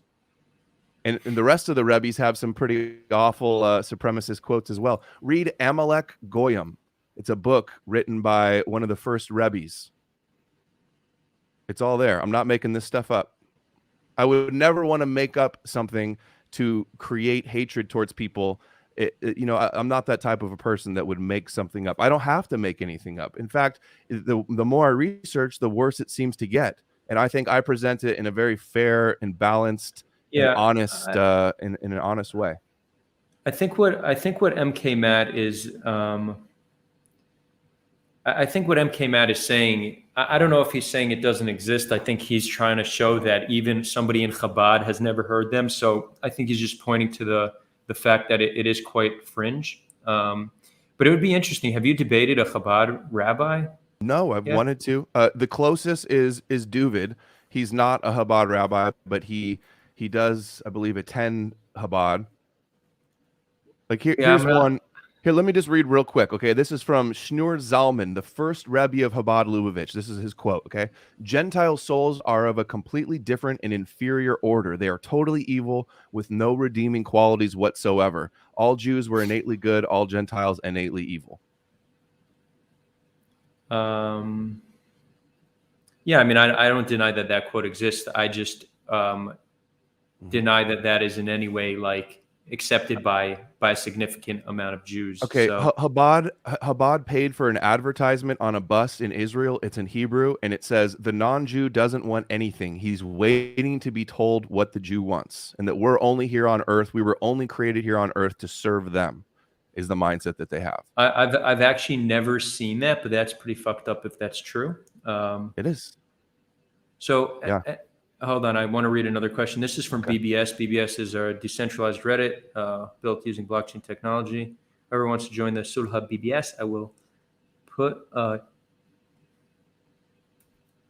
gonna put a. Hold on, let me read it first. So, remark for Adam Green. I've seen some of your videos, Adam, and many of the clips of rabbis you show. 2 of the rabbis that frequently come up are Yaron Reuven and Yosef Mizrahi. If you search these names on the subreddit about Judaism, r/Judaism, which is an online community by religious Jews from Reformed to many branches of ultra-Orthodox, you'll see pretty much nothing but condemnation of these people. So So again, I agree. I often say that too. well, People still are saying that I generalize and say everybody believes this. These guys still have large YouTube channels. They have lots of sincere believers. And again, do you see me focusing on Reform Judaism? No, I'm focusing on the extremists. The extremists are there. It's not my fault for shining a light on them. They're a threat to all the rest of the Jews as well. I don't know. I mean, it's like, is the KKK a threat to white people? You mean a threat to non-white people? Yeah, they're a threat. Of course, they are. Like the Southern Baptist Church a threat to Christians? Yeah, well, they're here's a what I'll tell detriment you. to themselves. Yes. Here's what I'll tell you. It's true. They are a threat because of the image, right? So if there's like if there are Jews that have horrible views, Jews who don't have those views, the majority should condemn them in order because and some they Jews do. I commend the Jews that do, like David Sheen. Are you familiar with him? Who? David Sheen. He's an Israeli, a big time critic of the same groups that I'm criticizing. He often talks about Kahanist.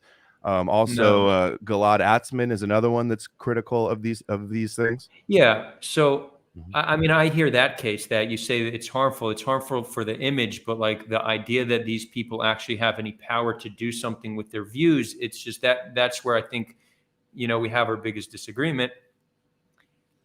I think certain views are detestable. I just don't think. I think they're powerless. They're meaningless. For me, they're not even powerless.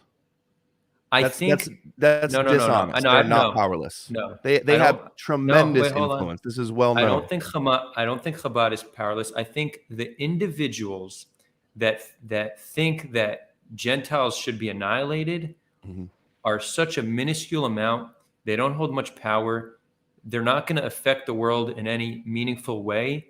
That for me, it's not a waste. It's not a good use of my emotional energy. I would want to focus on people who I actually think, like on things that I actually view as harming people. So yeah, there's a lot of like crazy shit out there. Most of it I ignore because they're not, the craziness is more so in their own mind than any other place. So yeah, you're asking me to ignore views that are genocidal and supremacist, and I see that as an important thing to shine a highlight on. Well,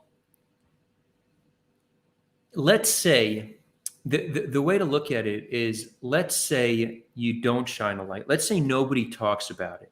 Everybody ignores that these views exist. What's going to happen? Basically, I'm censored so much. My videos about these things have been so censored that most people are ignorant of all these things. Well, it's like there's a protection racket let's say covering it up, which is even more disturbing. Let's say nobody knows. What's actually going to happen if these views like go without being called out? Well, I think that they're going to metastasize. They're going to grow. They're going to become more radical. But these views have been around. These views have been around for like 1,000 years, and they're still so fringe. And if anything, and they're still fighting and killing each other in the Holy Land, and they're still. But that's not because of that. If everyone in Israel and Palestine were to become atheists tomorrow, you'd still have a conflict. The conflict, religion makes the conflict more difficult, but that's not the only reason the conflict exists. If anything, the world is moving away from supremacy. More and more people are understanding that humanism is like one of our greatest beliefs, that all humans are born with intrinsic worth, and we should view all humans as equal, right? That is one of the strongest belief systems and fastest growing belief systems. I would actually say more people today are humanist than believe in any individual religion. So the doctrine of humanism is probably the biggest belief system, the most popular belief system in the world. You could completely ignore these crazies, let's call them. Nothing is going to happen. Their views are becoming more and more fringe over time. They're not in positions of power. They in no way have a way to enact their supremacist views. So again, my personal approach is it's just a waste of mental space. I don't give mental energy to people with shitty views who don't have power. Millions of people disagree with you that me covering these things is a waste of mental space. And I like to see myself as contributing towards the world moving away from these dangerous doctrines? I know that millions of people agree with you. It's like I said, it's a compelling story, but those people genuinely believe they It's make a compelling because connection. it's true and because I provide the Well, evidence. Otherwise, it wouldn't be compelling. you don't think Christianity is compelling to Christians, and that Judaism is compelling to Christians, and that Hinduism is compelling to Hindus. Everybody think for a story for a story to stand the test of time, it needs to be compelling, right? It wouldn't exist if it wasn't compelling. So no, compelling doesn't speak to its truth. It just speaks to the fact that it could convince people of it being true. And the millions of people who think what you're doing is important, they genuinely they connect the dot between Jews in Hollywood who are secular, Jews in Wall Street who are primarily secular. Hold on.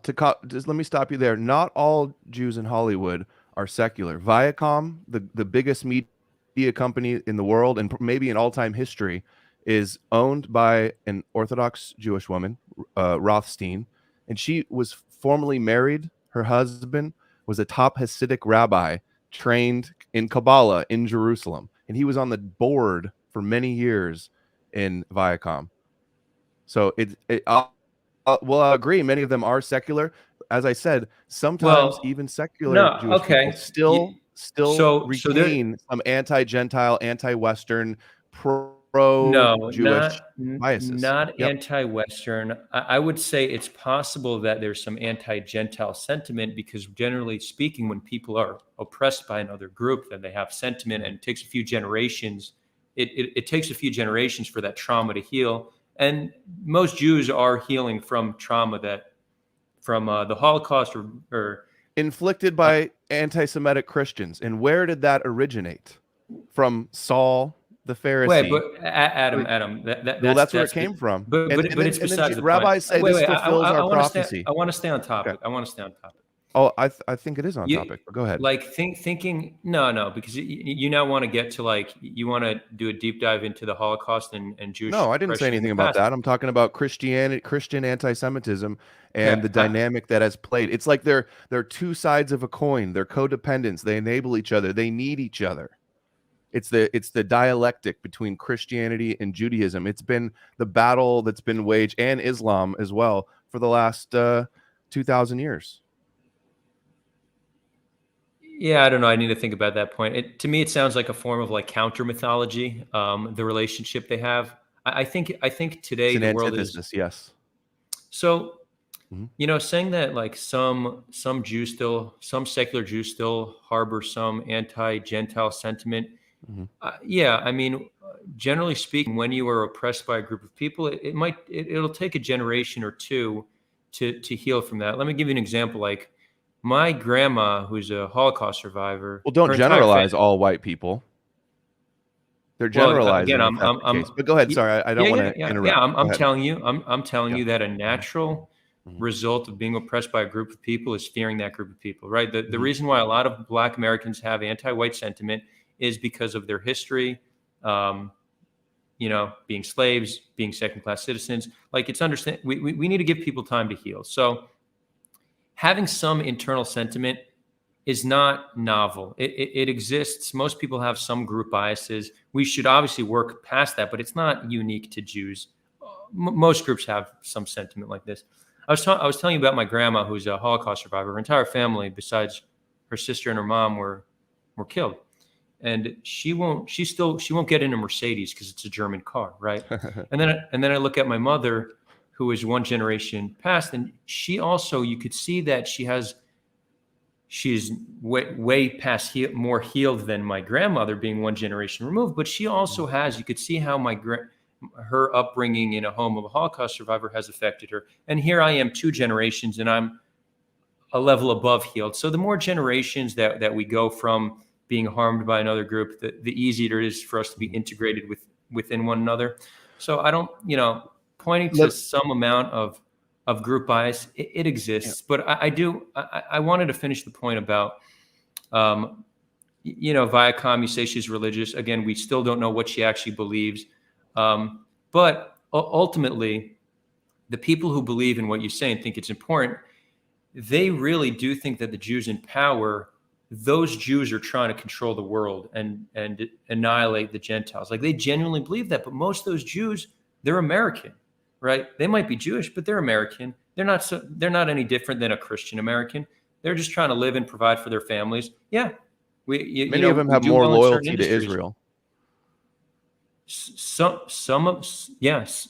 American Christian Jews Zionists have do too as well, but yeah. Yeah, and Mexican Americans have a loyalty to Mexico as well, and Italian Americans have some love for Italy, and Irish Americans might have some love for Ireland. Again, it's not novel, it's not unique.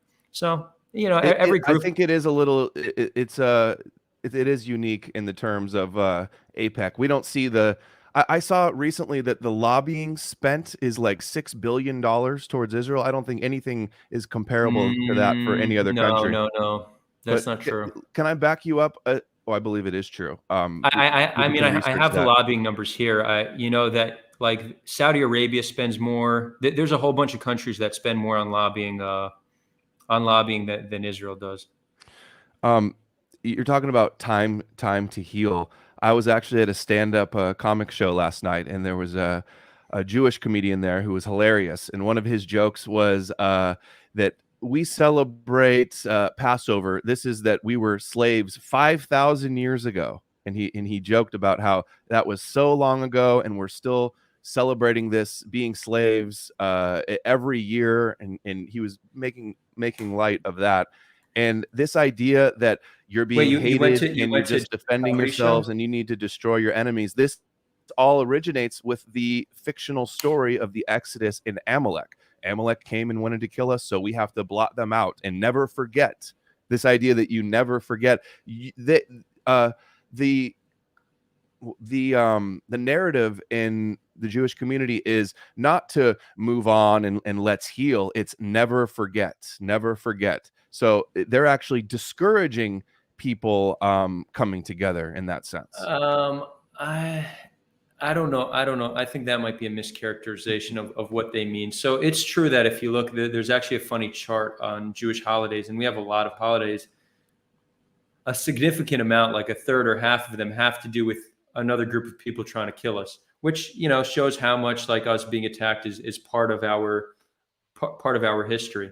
And many of these stories are fictional. Like you don't believe the Amalekites really attacked you in the desert during the Exodus, right?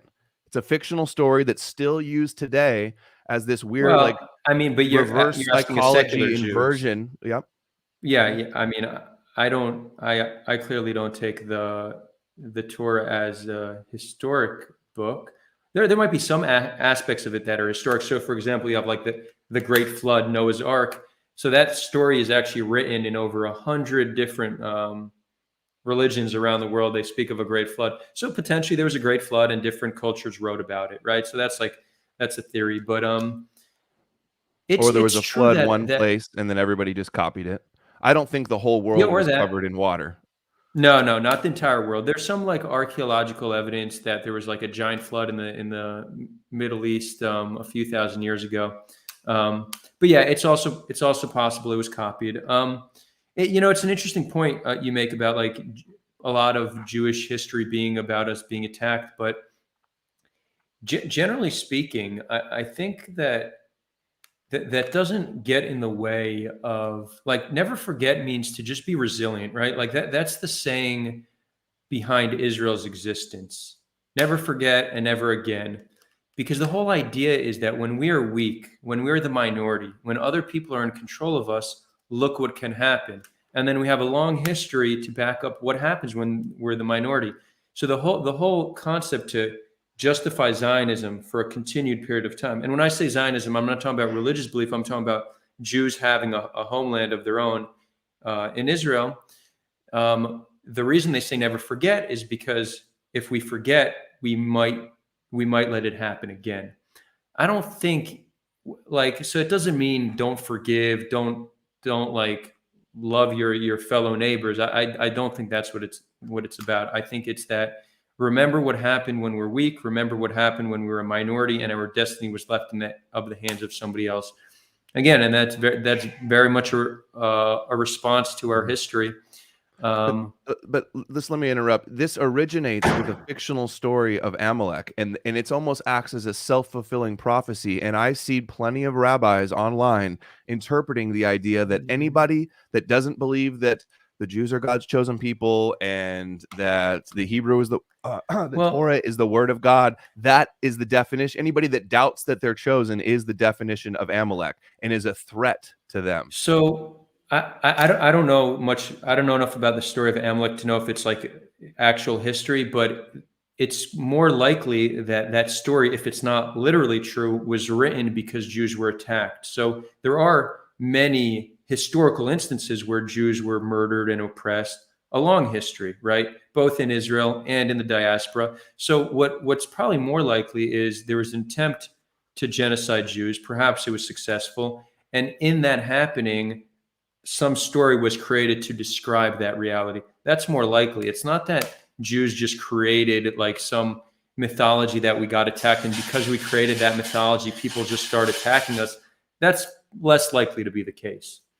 We do have two more super chats, and we're going on 2 hours. Yeah. So let's get them quickly, and then we'll do like final thoughts.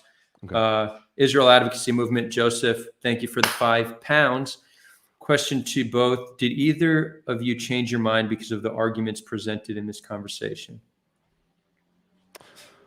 I wouldn't say my mind was changed, because the biggest objection that I've heard from you is that I'm generalizing, which I've always been very careful not to do, and always clarified that that's not what I'm doing.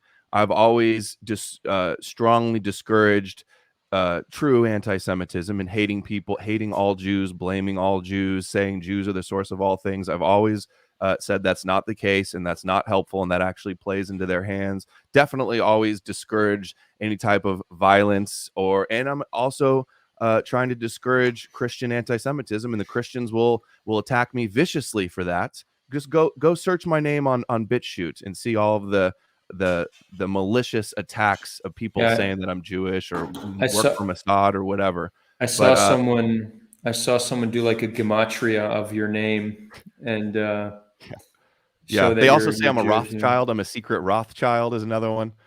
People are just so ridiculous, so stupid. They also claim I'm a Mormon, a secret Mormon or Freemason or all these different things. People are so delusional all over the internet. So, judge me on the things I believe and I say, not the audience or people who you may think be on my side, because there's a little more nuance there than people like to want to generalize. But okay, go ahead. You can answer if you've. Yeah, I mean, I'd say on my end, like, obviously before speaking to you, I looked at some of your work, so I knew your arguments. So I wouldn't say there's much entirely new that I heard here. I'd say the one thing that maybe my opinion on you changed a bit, because in this discussion you've made it very clear multiple times that you think attacking all Jews is quite horrible. Again, I didn't see it on the videos of yours I watched. Maybe I just haven't watched the videos where you don't do that. But I thought that was I liked to see this side of you where you show that you're in opposition to who you consider to be the real anti-Semites. I still, I think calling you an anti-Semite is not like it's not an outrageous claim. It is. I strongly reject that. Yeah. Calling me an anti-Semite means that I hate people because of their ethnic background, and that's not the case. Do you see me making videos focusing on secular Jewish people? No, but I mean, very rarely, and it's only when it's like in terms of like censorship or anti-Semitism or something. My focus is on the religious supremacy. So I wonder how like other Jews who watch this conversation, not some of the other stuff you do, but I'm interested how other Jews would perceive this conversation. I'm in the minority in how I define anti-Semitism and how I decide what I think the approach to talking and dealing with anti-Semitism is. So I'm not using myself as an example, but I am interested to see other people's perception of you after this conversation. But I'll tell you why I think it's still legitimate, or why that claim is not outrageous.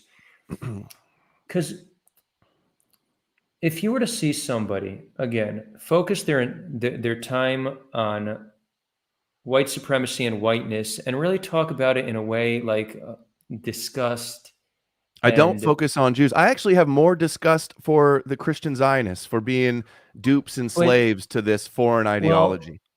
s- but you put a heavy focus, and again you say not all Jews, but you talk Mhm. about Jews, and when you're talking about Jews, I know you're talking about a very small amount, but you say the Jews, right? The Jews want this, the Jews want this. So most Jews watch that and they get offended, right? So it would be similar to somebody who focuses most of their time or a lot of their time talking about whiteness and white supremacy, but they do it with a level of disgust and almost hate, not for all white people. They're only talking about white supremacists, but the way they focus on it and the rhetoric they use, it wouldn't They be call hard to understand. anybody that's white and doesn't hate themselves and just I'm spewing not talking. anti-white guilt, that's a white supremacist to them. Or anybody that criticizes anything regards to Judaism, they Yeah, call a white supremacist. I only call Jewish supremacists people that actually literally believe that they're chosen and believe that their prophecies are destiny by God. Like Joseph Cohen, I believe But he still Adam, believes he's chosen you by would agree God. with He's me. still a You would agree supremacist. with me if there Yeah. was somebody who was focused on white supremacy, and it's a legitimate thing Mhm. to be There's concerned many, about. many Jewish people that do that, and they're promoted in the halls of power. They're brought, like the ADL, brought in front of Yeah, Congress. I They're mean, Jews are people, and some people are woke, and yeah, some Jews are woke. I even the consider. religious, non-woke uh, fundamentalists, even Chabad. They're always talking about white, white So people. Edom is Amalek. let me just finish this point. Okay, Like put the characterization of how you view wokeness, but if you were to see somebody speaking about like whiteness with like a level of like hate and disgust, and then they would clarify, but I don't mean all white people, I just mean certain white people, it still wouldn't be hard to understand why many white people would consider that to be anti-white because of how they frame their arguments, how they talk about whiteness and the white people. what is So the it's like, doctrine of being white? What is the religious text of being white? There is none. They're attacking you just for how the color of your skin and how you're born. I'm not doing that at all whatsoever. It's if you again, believe these things. It's I'm based not. upon It's not. theology. It's not. You're not gonna find an exact parallel. I'm not saying it's one Okay. for one the same. So obviously you could find a distinction. I'm talking about if you were to see somebody. Okay, let's put the whiteness aside. Let's say somebody, their entire focus would be on Chinese, right? They talk about the Chinese and what they're doing, and they wouldn't always clearly, like, they'd make full videos saying, and the Chinese are doing this and the Chinese are doing that, and they're trying to destroy the world. And very clearly, like, people would see that and start to have negative sentiment towards Chinese, and they're like, no, no, no, I'm just talking about the government. And I could understand why people would then conclude that that person is anti-Chinese because of A, what their focus is on, and B, the rhetoric they decide to use and how alienating it is, not just for the Chinese government, but for all Chinese people. I think it's legitimate for Chinese people to say, look, that person's anti-Chinese. Again, we've just spoken for 2 hours. I So genuinely, anybody that focuses on or specializes in criticizing Judaism is an anti-Semite. So just Judaism is above criticism, and anybody that's criticizes is anti-Semitic and should be deplatformed everywhere. well, no, I wouldn't go as far to say That's what deplatform, but I would happens. say, That's what happens. yeah, well, I don't Mhm, necessarily agree with that. For mhm. me, well, if a private company wants to deplatform, I have mixed feelings about that. I do think tech companies have too much power, but like definitely it shouldn't be illegal, right? Like for me, I'm pretty big on free speech. I think that libel and clear incitement to violence should be illegal, which it already is. I think the free speech laws in the United States are pretty good where they are. I wouldn't make them more strict. Whether deplatforming on social media, I'm conflicted because I do think private companies should have the right to do what they want, but I also do understand that social media platforms have a monopoly and perhaps they need to be regulated to an extent. Um, How about laws in But America where we can't support BDS, or anti-Semitism laws where we can't criticize dual loyalty or call them racist well, no, or but talk about that's their, not forbidden by law. well, they're working on it. That's what they want to have. Yeah, there is might be some people. Yeah. They love to Whoever is debate, trying but to not debate their critics. whoever is trying to outlaw anti-Semitism, I hope that they lose that battle Mhm. because It'll create more anti-Semitism, and no, smart Jewish people understand that. it's obviously not the right approach. Yeah, Whatever. I don't want to. I don't want to just like we're just having a conversation as to I whether know. you're an anti-Semite or not. Go I've ahead, wrap spoken it to you up. now I'll for give my closing statements, and yeah. I we just can wait. wrap it up. We have one more. We have one Okay. more. Nahum Sullivan goes, tell Adam that he should learn about Chinese nationalism. Thanks for the $5. It's funny because I just brought up Chinese as an example. I guess that the point of that comment is that it's pretty similar. Like it's pretty supremacist. Chinese nationalism is pretty supremacist. I don't find it comparable. I often hear this excuse. Shmuley Boteach tried to make this argument as well, and I don't think it's apples and oranges, especially with the influence and really because of Christianity. If so many millions in our country were worshiping China, then I would be talking about China instead of Israel. I actually think China has more is a much bigger threat to global issues and control over the world and America than Israel. Well, they're definitely a huge player, but We don't have time to get into this now, yeah. but like we didn't talk much about like Israel's relationship with the United States. Like you think Israel controls America, I actually think America controls Israel. But I think China is one of the most dangerous players. But again, if I'm ever going to speak about China, I would be very careful to do it in a way that won't alienate like actual Chinese people. As Some will I get do. alienated Yeah. because they love their government, right? But That'll have to be another debate. yeah, for sure. Mr. Yeah. Hagen goes 15 shekels. Thank you, Tal. All three monotheistic religions have thousands of followers with entirely different interpretations. Mhm. There is no single belief system practice. Yeah, that's the true Scotsman fallacy, is that you can't criticize anything because there's some kind of division or debate. Like the fact that there's a debate at all, and this is what the original source text says, that's what I'm criticizing. So still valid criticism. Yeah, I think the point of that comment is to show that you just cannot generalize a doctrine because of some people in that of that doctrine who believe that. MK Mad, another $5. Thank you. Throughout history, people inherit religion. Please don't choose the religion from a menu with a fine tooth comb. Often it is simply based on tradition. Yep. Yeah, based on where you're born and what your parents indoctrinated you into and what your culture was dominant in your culture. I agree. Mr. Hagen, another 15 shekels. Thank you. You aren't saying these extremist Jews. You are saying Jews believe. That's generalizing. Dude, okay, listen, for the thousandth time, I'm not generalizing all Jewish people. That'll be my closing statement. And even though I've said it 100 times in this video, there'll still be comments guaranteed saying he's blaming all of them. It's such a straw man. This is the go-to cop-out excuse that they always use. Another one is, oh, that's out of context. You'll probably see that too. The Christians make that same argument, and these are just fallacious. Well, arguments. some things might genuinely be out of context.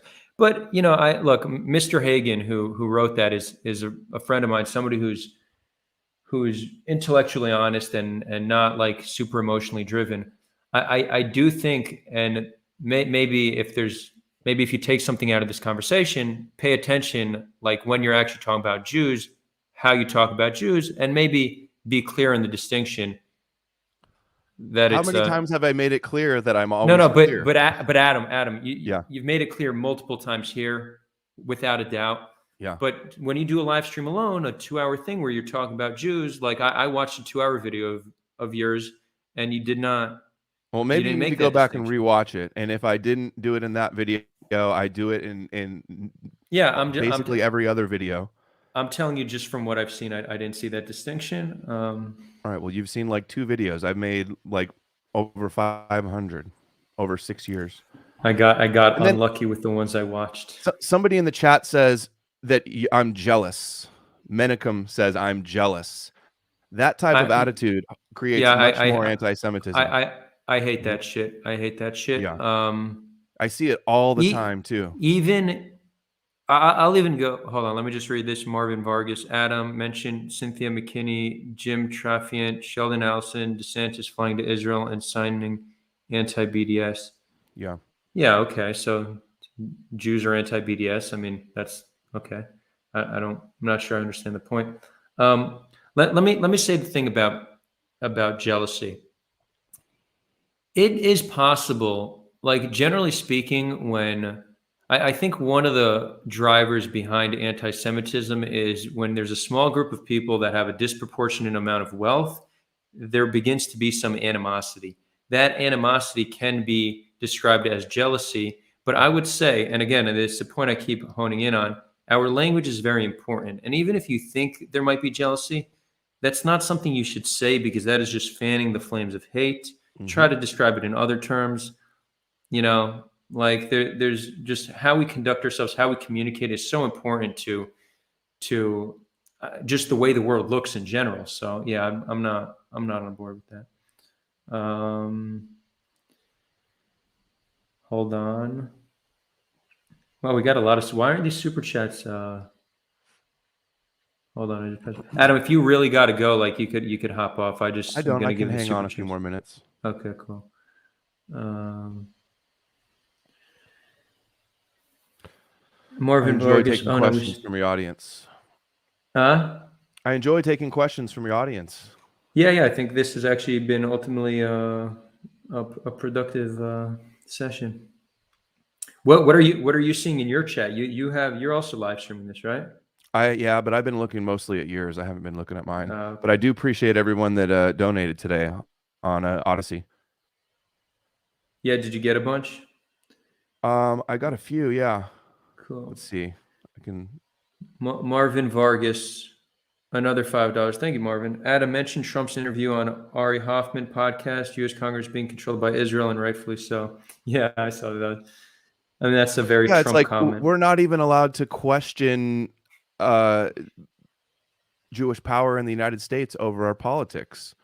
Trump, both sides go and kind of bend the knee to AIPAC. They both are accusing the other side of being the real anti-Semite. They almost, our politicians to a large degree, fight over who's better for Israel and just pandering to that lobby. And for us to even criticize this or to say that it's anti-Semitic to talk about disproportionate power in media or government or finance, like that's like saying, is it anti-black to say that there's lots of black people in the NBA? Like it's not in it's statistical truths, and the fact that they want to say that's anti-Semitic for pointing out facts, like it's just not anti-Semitic. Doesn't even imply hate. Jews are allowed to brag about it. They're allowed to acknowledge it. But if anybody else does, it's anti-Semitism. It's just a hypocrisy and double standards. Do we want to open the door on we can save it for another time. We can save it for another time. I just so it doesn't like. Let me just give a different perspective there. If you look at like the people who have influence over Congress, Jews have a say, evangelicals have a say, Muslims have a say, China has somewhat of a say. So I would say and only one of those says we're not allowed to talk about. You get in trouble and it's taboo and stigmatized to discuss. And the reason probably it's taboo is because generally people obsess over only one person's influence, right? So you don't hear people talking about other influence over Congress. It ultimately, like anybody who has capital can influence politics. That's how the world works. It's unfortunate. It's like oligarchy getting in the way of democracy. Fine, right? We should acknowledge that. The problem is when there's an obsession with just one group, people are like, I question why they're obsessed with that group. Maybe they're anti-Semitic, right? That seems like a logical conclusion that many I think people you're have. putting the cart before the horse, because if all of this, all things equal, except it was Italians instead of the Jewish people in America, then people would be focused on Italians. Yeah, but people aren't focused on Saudis and the influence they have, and it's interesting because people attribute a lot of like Congress's decisions to AIPAC, but it's not even AIPAC. If you look at like the lobbying numbers, you know who has a lot of influence on Congress more than probably any country? The defense industry, right? Boeing, Lockheed Martin. The reason why the U.S. one of the main reasons why the U.S. has such a strong relationship with Israel is because of the defense industry, right? We get $3 billion a year, but 75% of that money needs to then be spent on U.S. weapons companies. It's So, still basically a handout. They're well, debating in Congress I mean, whether we could well, get Americans can get COVID relief of $600, but then they basically hold on. unanimously pass, all It's the Iron Dome funding that you guys could I'm ever not want. I'm not saying Mhm. it. I'm not saying it's not a handout, but the handout Mhm. isn't a result of APAC. It's a result of the defense industry, Yes, it right? is. What do you think APEC's here to do? To lobby for more money for Israel? Like the lobby documentary with the Yeah, undercover footage outed all that. it's if APAC were to disappear tomorrow, There it would might still be change. ZOA and IAC Yeah, and, yeah. Hold on. dozens and dozens of other special interest If groups. Mhm. okay, if you were to take out all the Jewish lobbies of the U.S., it may change some of the rhetoric that certain politicians have. Perhaps Israel would still get that 3 billion because that 3 billion is a subsidy. It's a subsidy to to the U.S. weapons companies. Mhm. They have more influence than the Jewish lobby. So you could take the Jewish lobby out of the equation. The defense industry is still going to be there. They want America to give that money to Israel, so Israel can then spend it on American weapons. In addition to that, there's a relationship where any technology that Israel invents, the U.S. has the right to then sell it, not America. So what they're doing is they're capitalizing on the innovation in Israel and using that also for monetary gain. So there's a lot of ways to describe the relationship, and that's why I hold that America has more control over Israel than vice versa. But Well, I the disagree. That's a whole nother debate. Look at the yeah, Iron okay, Dome. fine, We helped fine. Let's fund that and helped with we're the gonna shelf technology, it. and then they wanted to sell it back to us and refused to give us the codes. But again, another debate. We'll shelf it for now. Final thoughts. Final thoughts. I just want to make it extremely clear. I reject the label of anti-Semitic. I do not hate all Jewish people. I know I don't generalize. I know all Jewish people don't believe these things that I so heavily, strongly criticize. Many of them are not even aware of it. Nonetheless, they still exist. I'm still right about their dangerous beliefs. And I hope everybody that's watching this checks out my videos regarding all these things and with an open mind and comes to your own conclusions. Thank you, Adam. And I guess the only thing I'll say is that, like, I, I just hope you reflect a little bit on the concept of the few Jews that believe this. What are they actually doing to cause harm? Mm-hmm. Um, and if your focus is it actually net positive for the world, or is it just alienating Jews and scaring people? That's not for me to tell you, but I think it's something that's worth reflecting on. And to everyone watching this, because I know there are some people watching this that might have not like all Jews, happy Thanksgiving. And just remember, today there's millions of Jews in America who are going to sit with their families and have the Thanksgiving meal because they consider themselves American and they love their country. And ultimately, they're not so different from other Americans. So keep that in mind. And again, Adam, I'm not saying this to you directly, but I'm saying this to anybody watching this who might have some divisive views, that there's so much division and hate in this world. Um, and the media definitely plays into it. Like, we should all play a role in unifying other people. That's why, I'm happy to have you on, Adam, and we could do this again. I think this was a good conversation. We need to dedicate ourselves to working with people who we are ideologically opposed to. We're not going to change people's minds by shunning them or attacking them. Like, the way forward is to engage with people you disagree with. So I want everybody to work in this spirit, to understand that even your ideological opponents are probably not bad people. They just see the world differently, and to try to work with them rather as against them. And yeah, I'll leave it on that. Adam, if you want to do this again, let's talk. Let's let's set a time, and yeah, happy Thanksgiving, man. Thanks. And if I could ask one thing, after this is posted, wherever it's posted, change it from anti-Semitic to anti-Zionist. I'd appreciate that.